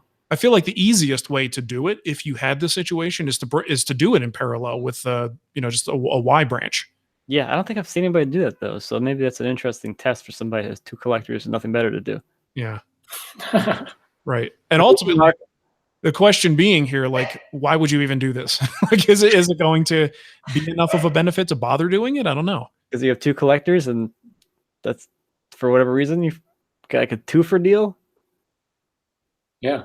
I don't know. Maybe. Now, see, I still think because you're talking about the same volume, the volume of air in your system. And if you make it in parallel, you create a Y joint that just adds to the overall volume of the system, right? And each collector is still pulling at the same rate. And, funny thing about air is it fills back in. When you remove it, more comes in. So it's the same, the volume of the column of air that you're pulling through your system is constant. Unless you just run out of air and you're creating that vacuum I was talking about before, in which case you have bigger problems. Get out of the room before you die. Run away. Or the house implodes on you. One of them. In the chat, Michael Zellman says the static pressure increases, but the CFM stays the same in series. And then David Nichols fell asleep. Yeah. Oh. So there's that. Okay, good to know. Clearly, we're on a very hot topic now. Yeah. Okay. So let's move on to our emails. That does it for our voicemail kickback. By the way, use the app on your phone if you want to send us voicemail kickback in the new year. Don't do it now. We're going to be sitting on it for a couple of months and might not even use it. No idea what you're talking about because we won't remember what we talked about. Just keep in mind in 2019, if the urge ever hits you to record a voicemail on your phone, you can do that and send it to us at woodtalkonline@gmail.com. All right, let's get into the email. So Rachel Steele wrote in. Sounds like a Harlequin romance novelist. Right? The latest hot love affair about pirates from Rachel Steele. That's Pirate Booty. Yeah, the title called Pirate Booty. I might read that. I'm glad this went there. Sorry, Rachel. See, this is why we can't have people write into us. We just make all good fun. Okay, so what's your take on rite of passage projects? For instance, you have to build your own shop furniture or workbench, or else you are some kind of a poser. I know how to build these things, but my shop time is limited, and I just want to build things that I want to build. Thoughts? Okay, so there are certain rite of passage projects that I like. I think they're fun to build. I think they're rewarding, but don't listen to any of that crap. Ultimately, build whatever you want to build. If you don't feel like building shop cabinets, so you went out and bought some, and some ding dong has a problem with that on Instagram, well, screw them. Who cares? do what's right for your shop, whatever makes you happy. So while I do think there are some good projects that are nice to kind of have under your belt, because I think they're good learning experiences, and then you're left with something, especially it's like a shop workbench, you're left with something that you can use. And honestly, the bench I built is better than any bench I could have purchased, unless I hired someone specifically to make me a custom bench. It's better than anything I could have bought. But that said, if I just wanted to use an MFT as my workbench and that worked for me, who cares? No one can say anything about, well, they can say it, but they don't have a right to say anything about it. Do you guys think any of these rite of passage projects are actually necessary? People should do them if they want to call themselves a woodworker? Yes, first project. So you have to. The rite of passage is your first project. Now you're a woodworker. You Yeah. made something. Boom, you made something out of wood. Congrats. I want to go back to The Rite of Passion by Rite of Rachel Steele. That's the other book. That's the sequel, The Pirate Booty. This is good stuff. Yeah. So ultimately, my advice, Rachel, is don't even listen to that. Look at those rite of passage projects and see if you could figure out what it is that makes them sort of being held on a pedestal like that. And then if it's of interest to you, then jump in. If not, who cares? Just buy what you need to buy and then build the stuff you want to build. Be that guy who won't make their own replacement hand plane tote. Yes. Yeah. Because the company will give you one for free. Like, why waste your time building a stupid handle when you could just buy one or get one as a replacement? Come on, people. Because you're a woodworker or something. It's a rite of passage, hand plane accessories. Yeah, I think when you could have made it custom. See, and here's the thing: don't feel bad, Rachel, because we get this stuff all the time, right? I put up a wall control metal pegboard and had several comments about what kind of self-respecting woodworker would buy a pegboard product instead of just building one. And I'm like, me. Somebody with stuff to do. Yeah, somebody who wants to do something other than build a stupid pegboard panel. Like, I've got other things to do and nothing to prove. Who would even use pegboard? I mean, don't you know about French cleats? Well, there's a 2008 video, I think, that talks about those. French cleats are great. They're fine. But colored pegboard, dude, I got blue pegboard. It's great. I love it. It's still paint, right? You can paint anything blue. Listen, Matt, I don't need you playing devil's advocate here. All I have, okay? Okay, so that's it for that question. I think, Matt, you got the next one. Yep. This is from Jason. It says, "Good day, sirs." Gotta put this in a different spot where my microphone's not right in front of the screen where I'm supposed to trying to read. Yeah. I read through the shock mount on the microphone. It's very hard. It's probably why I can't read, because I can't see the screen. Yeah, well, maybe part of the problem is that your shock mount looks like a dinner plate. Oh, yeah. Or like some kind of sci-fi halo. Like, why don't you get like a normal size microphone stand, and then you won't have that problem? Because it's a sunk cost already, Mark. Okay. Sunk cost. Okay. Anyway, sorry to interrupt. Continue. Oh boy. All right. So anyway, this is from Jason. It says, "I'm a long-time listener, first-time commenter / questioner. As a beginning woodworker, I Googled around and stumbled upon each of your YouTube channels, which eventually led me to the Wood Talk podcast. I enjoy the content of your show and your individual YouTube channels, and I learned a ton. Even so far to go as buying Mark's book." God forbid. Oh, great. Yep. Which one? "I hope to someday remember half of what each of you have forgotten." Oh. "With a newborn son, I spent a lot of time up at night listening to old episodes and watching videos. The intro Shannon's industry update is basically his lullaby. My question for you is simple: do you also religiously watch any channels other than your own? And if so, who and why? Insert obligatory and cheeky comment about not quitting or knitting here." Okay. Jason. Okay. This is always a tough one for me because I don't watch anybody religiously. I don't watch anything religiously. I listen to a lot of podcasts and all these new maker podcasts. I tend to bounce around a little bit. So I don't really have a particular maker or YouTuber or person online that I watch religiously.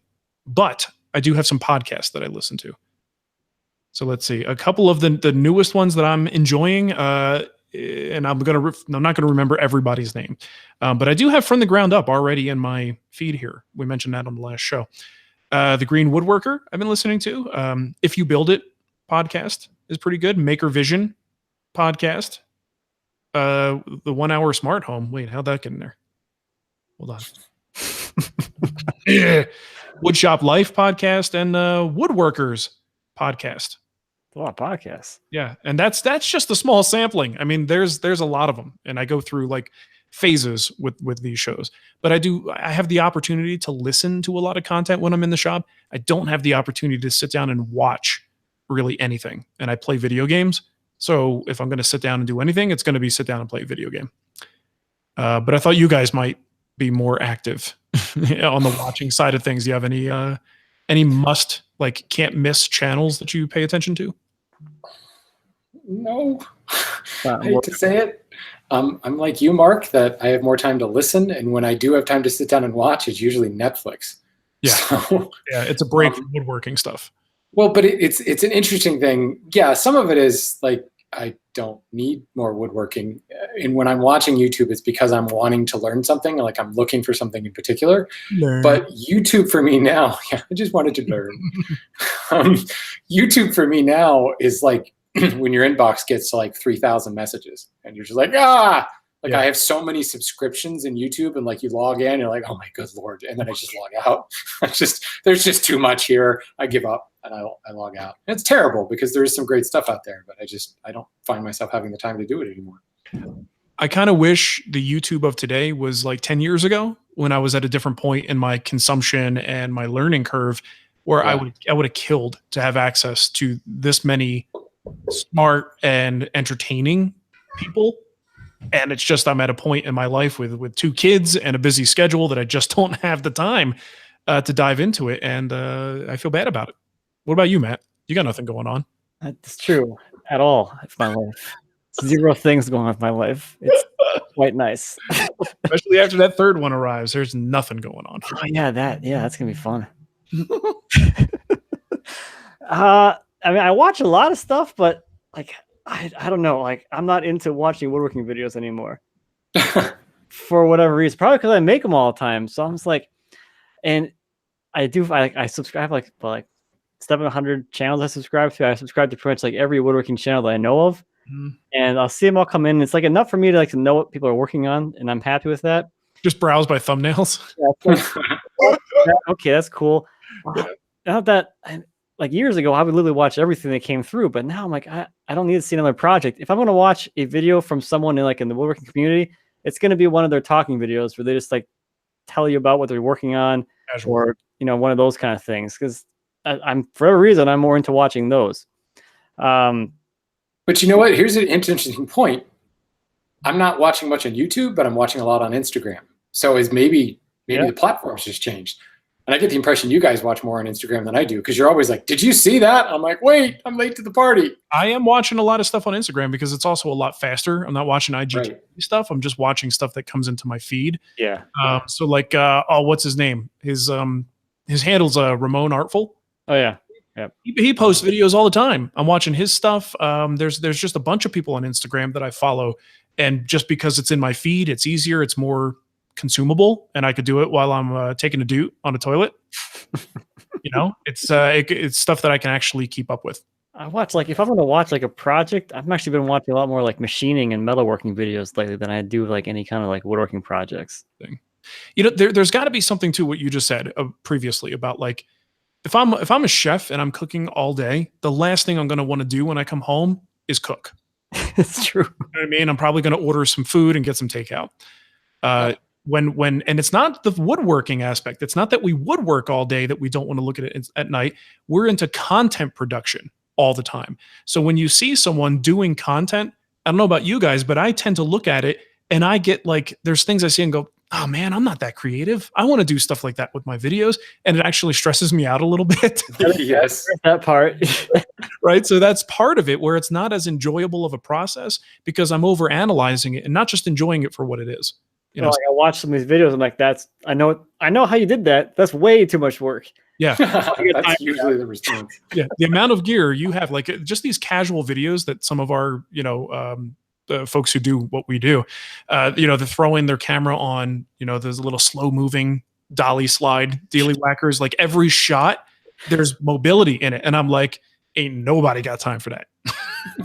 Like the one thing that I know now more than anything is like when I watch a shot of someone like walking somewhere, you see like walk past the camera and then the shot changes and the camera somewhere else, like they walk into the distance and then they forward, like when they hit, when like the part they cut out was the part they ran back to the camera, grabbed it, moved it somewhere else, set it up again, and then started walking back in the same position again. Like it took you like 3 minutes to walk 10 feet. Yeah, we know how the sausage is made, guys. That's the problem. Yeah, that's what it is. Exactly what it is. Okay, so that's probably it for Jason's question. Okay. Yeah. Well, sure. Stump said, any thoughts on getting back into woodworking after a couple-year layoff? I am of the Luddite woodworker variety, so electricity is only used for illumination and coffee peculation. I think that's probably percolation. Yeah. But speculation. I don't drink enough coffee. Maybe that's something. Should I build a box or go straight to building an entire bedroom suite? Should I have my dad call during planned shop time? Yes. It's always helpful. I've talked to a lot of folks that are this way for one reason or another. Somebody was deployed. They were in Afghanistan for 2 years and they came back and want to get back into it. I think, kind of quoting Matt earlier, that rite of passage, just get building, just get in there. While I'm not going to claim that woodworking is like riding a bike, anybody who was at the 2014 Woodworking in America and saw my horrible dovetails in the hand tool Olympics can tell you that if you haven't cut dovetails in a while, it's not like riding a bike. They come out crappy. But the only way to like rip off that Band-Aid is just get in and get building something. So what I would recommend if you're coming in after a layoff is build something you actually need. Build something you actually want to build. So use his example, I'm going to build a box or straight to a bedroom suite. Well, is there a catalyst? Is it coming up on Christmas? Do you need to give a box to somebody? Are you excited about a particular box design? If you can say yes, and you have a solid reason for getting in there and just getting it done, then by all means. I think trying to artificially generate excitement when you've been out of it for a while by a project you're not really that into is only going to lead to failure. And I don't think that there's going to be any magic warm-up project that's going to make that next project that much easier. You may stumble, you may forget how a tool was used, but the best way to learn how to use it again is to use it. And, fixing mistakes is what we do in woodworking. So just get over the fact that you're ever going to build a project where you don't make a mistake and just build one. Get into it. Jump on in. The water's dusty. That was a good one. Okay, so just a couple of things since it is our end of year show, even it's a little bit early as far as the calendar is concerned. This is the last show for us this year. We wanted to talk about our goals and our woodworking predictions for 2019. And the predictions, I don't know what the guys have decided on. They could be anything as long as it's related to the woodworking world. And it could be outlandish, funny, or just plain stupid. We'll see how that goes. And then, of course, our personal goals for 2019. And I'm trying to stay on the woodworking and not so much like content goals. So let's start with our predictions. You guys have something? Because I can go first if you still need to think about it. I'll jump in. I thought about this. I was thinking about this last week, actually. Go ahead. I predict that in 2019, we are finally going to see, whether it be through magazines, whether it just be people on YouTube building things, we're finally going to see some new furniture styles being talked about. And by new, I mean haven't really been covered before. I anticipate we're actually going to see some people building some like Art Deco stuff. We're probably going to see, and the reason I'm saying this is I'm seeing a lot of kind of general malaise for shaker and arts and crafts. Basically the stuff that Popular Woodworking and Fine Woodworking have been feeding us for years. And because of the maker community and the mixed media ideas, we've started to see like mid-century modern regain popularity. And like I think of Chris Salome at Four Eyes Furniture building really cool mid-century with more contemporary flares to it. Mm-hmm. And with the ability to combine in the maker aspect and like the CNC side of things and the laser etchers and all that, I can see people moving towards more ornate, more complex stuff. And the first thing that comes to mind is Art Deco. Different furniture styles will start popping up because there's a lot of new people to the craft who are looking at some of these more traditional shaker and arts and crafts, and even Green and Green, I feel like has kind of run its course. They're looking for something different. And in many ways, does it make you feel old? Kind of like, I don't want to build the stuff that, that guy's building. That looks old fashioned. They want to build something new. They want to, and maybe we might even see a new furniture style, something we haven't seen before. I just think it's time. That's my prediction. That's a good one. And I think there's merit to that. There's a lot of skill out there, and we can't just regurgitating versions of the old stuff that we've been doing forever.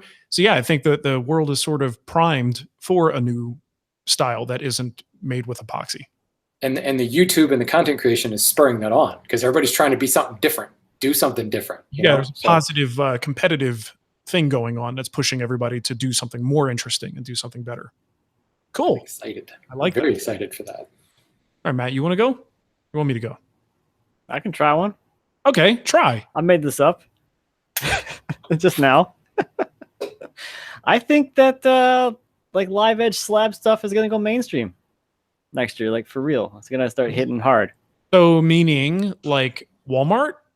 Not really like Walmart, but you're going to start seeing it in more people's homes. I think it's going to be a more desirable furniture style. So maybe people are going to buy their new dining table that they went to a furniture store, but they really want to get their live edge slab on because they saw it on Pinterest. Mm-hmm. So maybe that furniture store doesn't have that. Maybe they start having things there. I don't know, but I think the actual like market demand for that style of furniture is actually going to start kind of taking off next year. And do you think as a result of that, we'll start seeing more cheap knockoff attempts where like the live edge is either simulated or done in some way that is just kind of asinine? Oh yeah, absolutely. I think you already see those. Right. I think IKEA has a live edge table, if I remember correctly. I went to some furniture store when we were like looking for a couch, and that was like 2 years ago, and they had like a live edge table, but it was not a live edge table. It was 5 edged boards with some trimmings attached to the sides that were actual live edge. And then they had another one that was a bunch of boards glued together, and then someone took their turbo plane and just kind of sculpted some kind of weird looking almost live edge thing on there. Live-ish edge, handmade live edge. Yeah. And that was their live edge table. But I think, with Pinterest growing or with Pinterest having as many users as it does, and with as many people making these really nice, I guess more organic, well done slab tables, I think it's going to be a solid push, and there's going to be some serious business out there for all the guys that are kind of jumping into furniture production in that style. Yeah. I think it's because Matt Cremona released his plans for his bandsaw mill. Well, yeah, that's probably it. That's the catalyst. All it is. Hundreds and hundreds of Cremona bandsaw mills being made across the country, and a sudden glut of live edge slabs. I can't wait for the first one to pop up. There's like maybe like a little race going on right now because there's like a few people building them, and I'm kind of curious to see who's going to win. And what color they paint their safety guard. That's right. It's true. That's a very important decision. You can't paint it red, then you just look like Matt. Red's taken. Yeah. Yeah. That's the fine print of the plans in the back. That's you must register your color. Please register the hexadecimal code of your color. Coded. Whatever Pantone color you're using.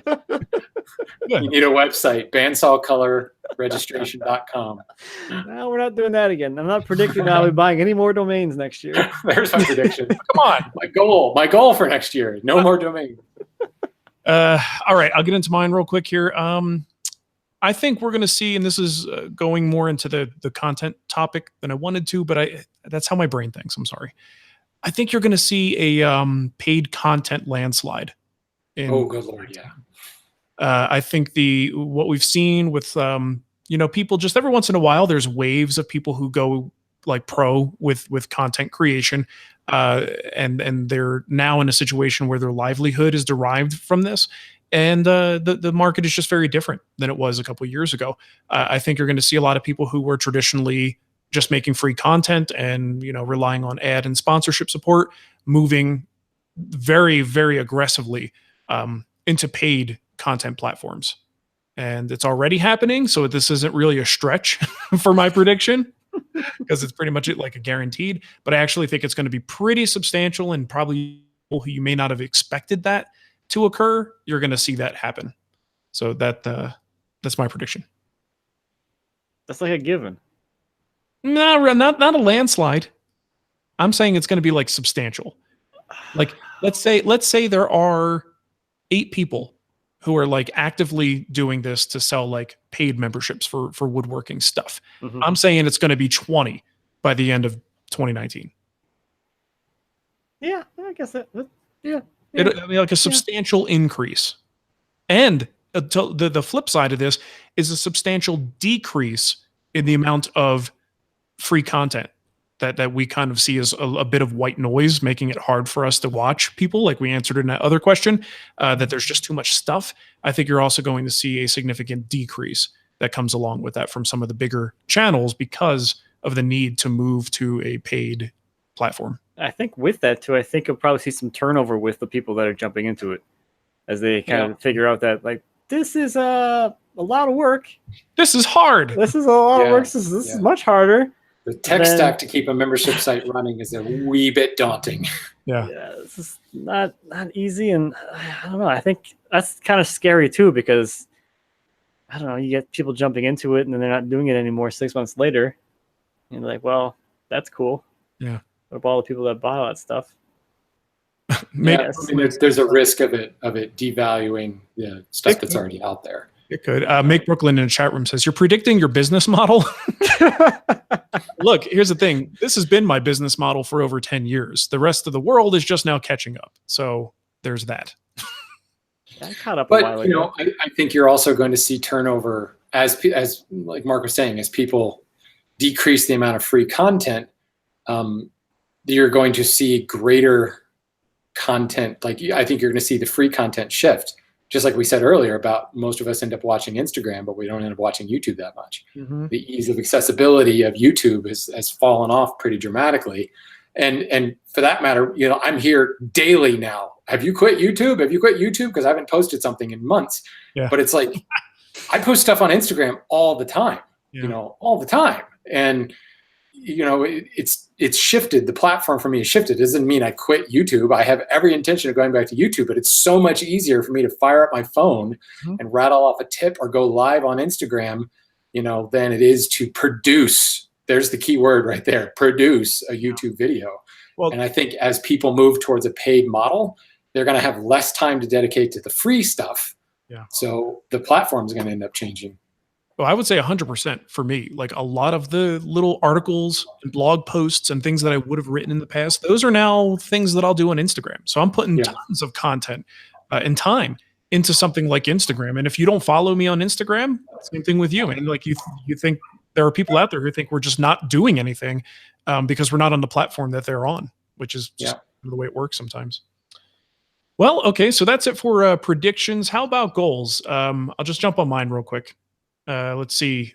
As part of my problem is I overthink projects a lot, and I spend a lot of time, sweating details instead of just getting in there and going. And it's difficult to produce at a high level and produce at the rate that I want to, and still have those things. So I want to get better at that. Like I want to be able to make decisions faster. I want to hit the ground running, get into the shop sooner, and get more projects. So at the end of the year, I actually should do it. It's always interesting to do a tally at the end of the year, how many projects you've actually done. But I want to look at that number and I want to improve on that next year. I don't want to decrease the quality of what I'm doing. I just want to get better at keeping the quality and keeping, again, this does relate to content, keeping the content flowing, but I just want to build more stuff next year. Spend less time at the computer and more time in the shop is a really strong part of my goal for 2019. Let's see, Shannon, what do you got? I could certainly second that as far as wanting to build more stuff. But power for tool. me, what? By power tool? Yeah, it'll all go faster. Maybe that's it. No, for me, there's just been this past year there's been way too much stuff going on outside. My day job has just gotten super, super crazy, and it's cool because it's in the wood world. So I'm kind of constantly in touch with it, but yeah, it's severely cut back on my shop time. That's kind of always going to be a goal for me. But one of the ways that I'm hoping to do that is by going in an entirely different new direction. As I said a couple of weeks ago, I now have a marquetry Chevrolet in my shop. And basically every second I'm in the shop now, I'm playing with that thing and trying some boule work here and there. So my goal for the next year is to actually incorporate marquetry into some projects. which also plays into my prediction because I could see myself doing a lot more veneer work. And I've been looking at inspiration at a lot of Art Deco stuff, and really wanting to tap into less time actually building the cabinet and more time making the cabinet pretty. Because when you look at a lot of that stuff, I mean, other than the really curved, cool looking stuff, Paul Schurz, this is like how he got his deal in marquetry was, I was selling regular tables, but then I could put like a marquetry butterfly on the top and I could sell it for $500 more, probably a lot more than $500 more. Just that little bit of marquetry on a regular old square coffee table totally dramatically changed the value of that. And for that matter, totally changes the perceived like wow factor of that project. So that's my goal this year, is to really kind of get the hang of the marquetry side of things and get it involved in some of my projects more. That's cool, man. Marquetry is good like that. The funny thing though is when I look at like something like Silas Kopp's work, now I see furniture even without the marquetry. I look at it and I go, dang, like I'm not. What am I wasting my time for? He deserves to be able to build that amazing piece of furniture, but then make this incredibly artistic statement with his marquetry on top. Cover every inch of that amazing piece of furniture with like incredible marquetry. Yeah. Pretty insane stuff. But we need those people in our lives to make us better, right? Yeah, we do. But how many people even know these guys? And that's like something that I feel is like, I don't know. I feel we're partly responsible for it. People who kind of have their toes in the old school world, to make sure people know that these insanely amazing artists are out there, but they're not exactly pushing a bunch of stuff out on Instagram. Like I don't think Silas is doing Instagram stories. No. But he's out of the circle of awareness. But holy crap, the stuff he does is just mind-boggling. Yeah. If you do nothing after the show, just Google Silas Kopp. Yeah. Just do a Google image search of Silas Kopp. And that's K. Look for him bricking himself into the wall cabinet, or look for the cabinet, the 3-dimensional cabinet where the door is open and there's stuff inside the cabinet, but the door is actually not open. He does that perspective drawing on the front of the cabinet. Just ridiculous. Yeah, and Paul Search as well is really good. Oh yeah, absolutely.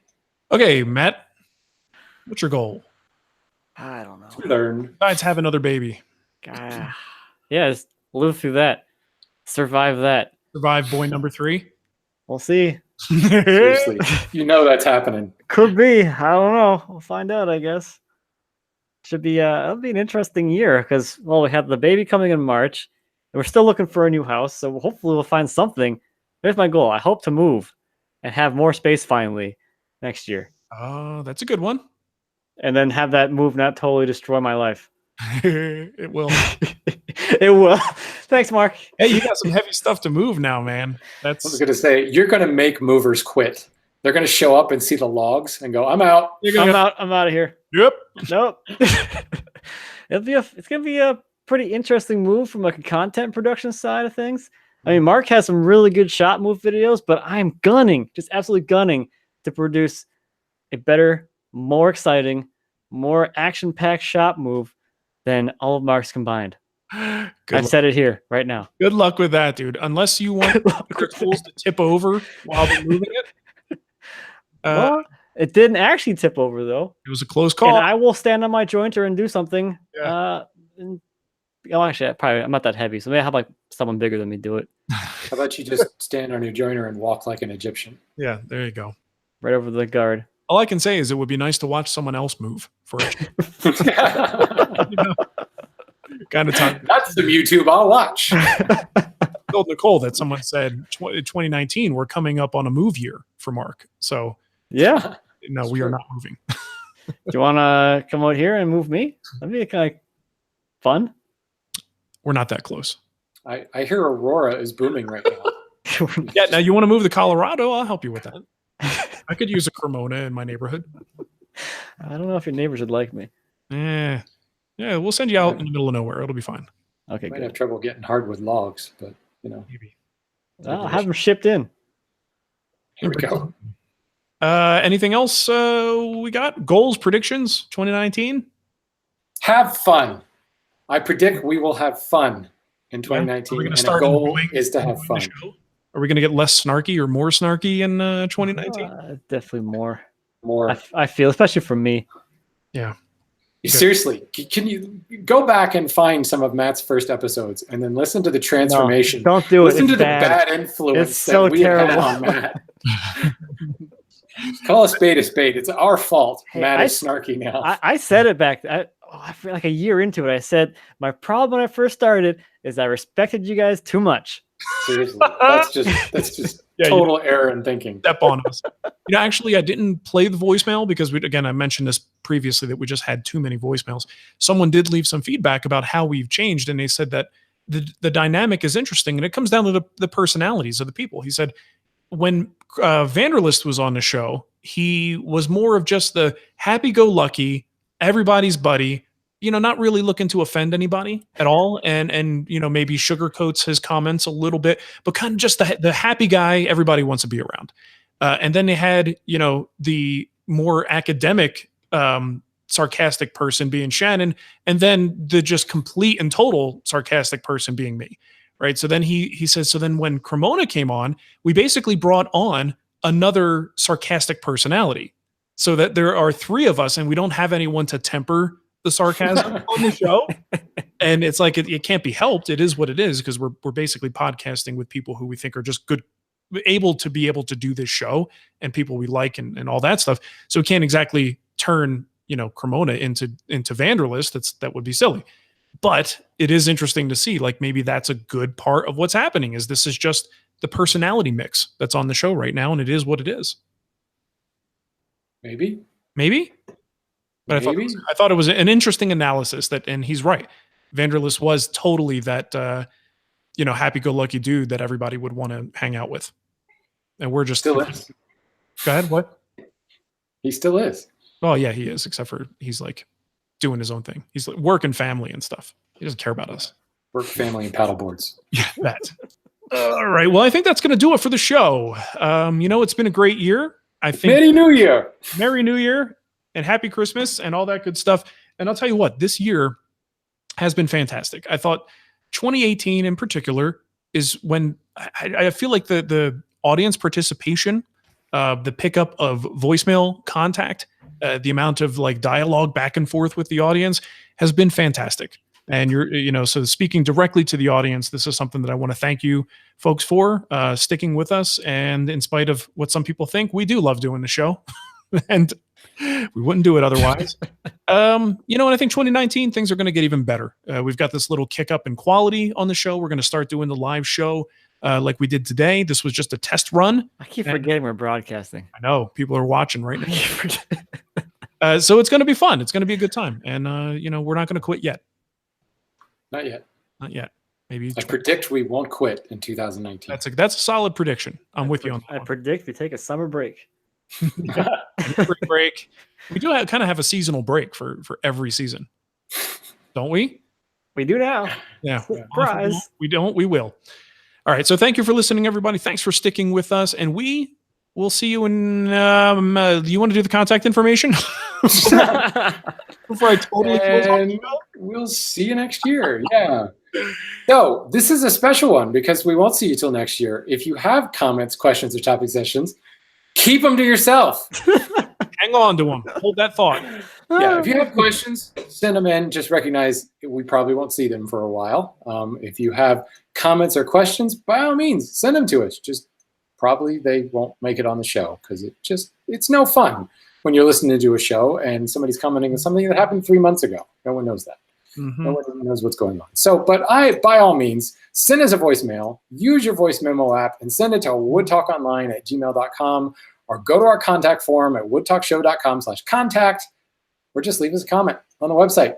Wish us a Merry New Year. Merry New Year. That we recorded more, or all kinds of fun stuff. We're on Instagram. We are on Instagram. Find us on Instagram. If you can't find us on YouTube, go on Instagram. We're there. All of us. All the time. Every day. All right. Well, I guess I can say this because it's the right time to say it. Thank you for listening, everyone. And we will catch you in 2019. Ooh, goodbye. Bye. All All right. Let me stop that. Make sure I quit the broadcast. Another long one. 58 minutes. I know. 54 minutes. Jeez. You guys are terrible at doing short shows. Oh. Not my fault. So hey, look, thanks for listening, everybody who's catching this live. I'm going to hit the stop broadcast button. And, hopefully you guys enjoyed this. We had a few people who were griping because we weren't doing the show live anymore. So hopefully this satisfies you. Get that fixed. Get that fixed. Well, I guess I'll talk to you guys later. Because when I stop broadcasting, it's going to kill the Hangout too. So. Oh, you sound so sad. Oh. I'm a little bit sad. I have to go to the bathroom, so my bladder is telling me it's time to move. Just pee there. Okay, You're fine. You're good. I'll go in my pants. My underwear will absorb it. It'll be fine. Just like Ava does. Nice. Great. On that image, Yeah. time to go. I will see you guys later. See ya. See ya. Peace.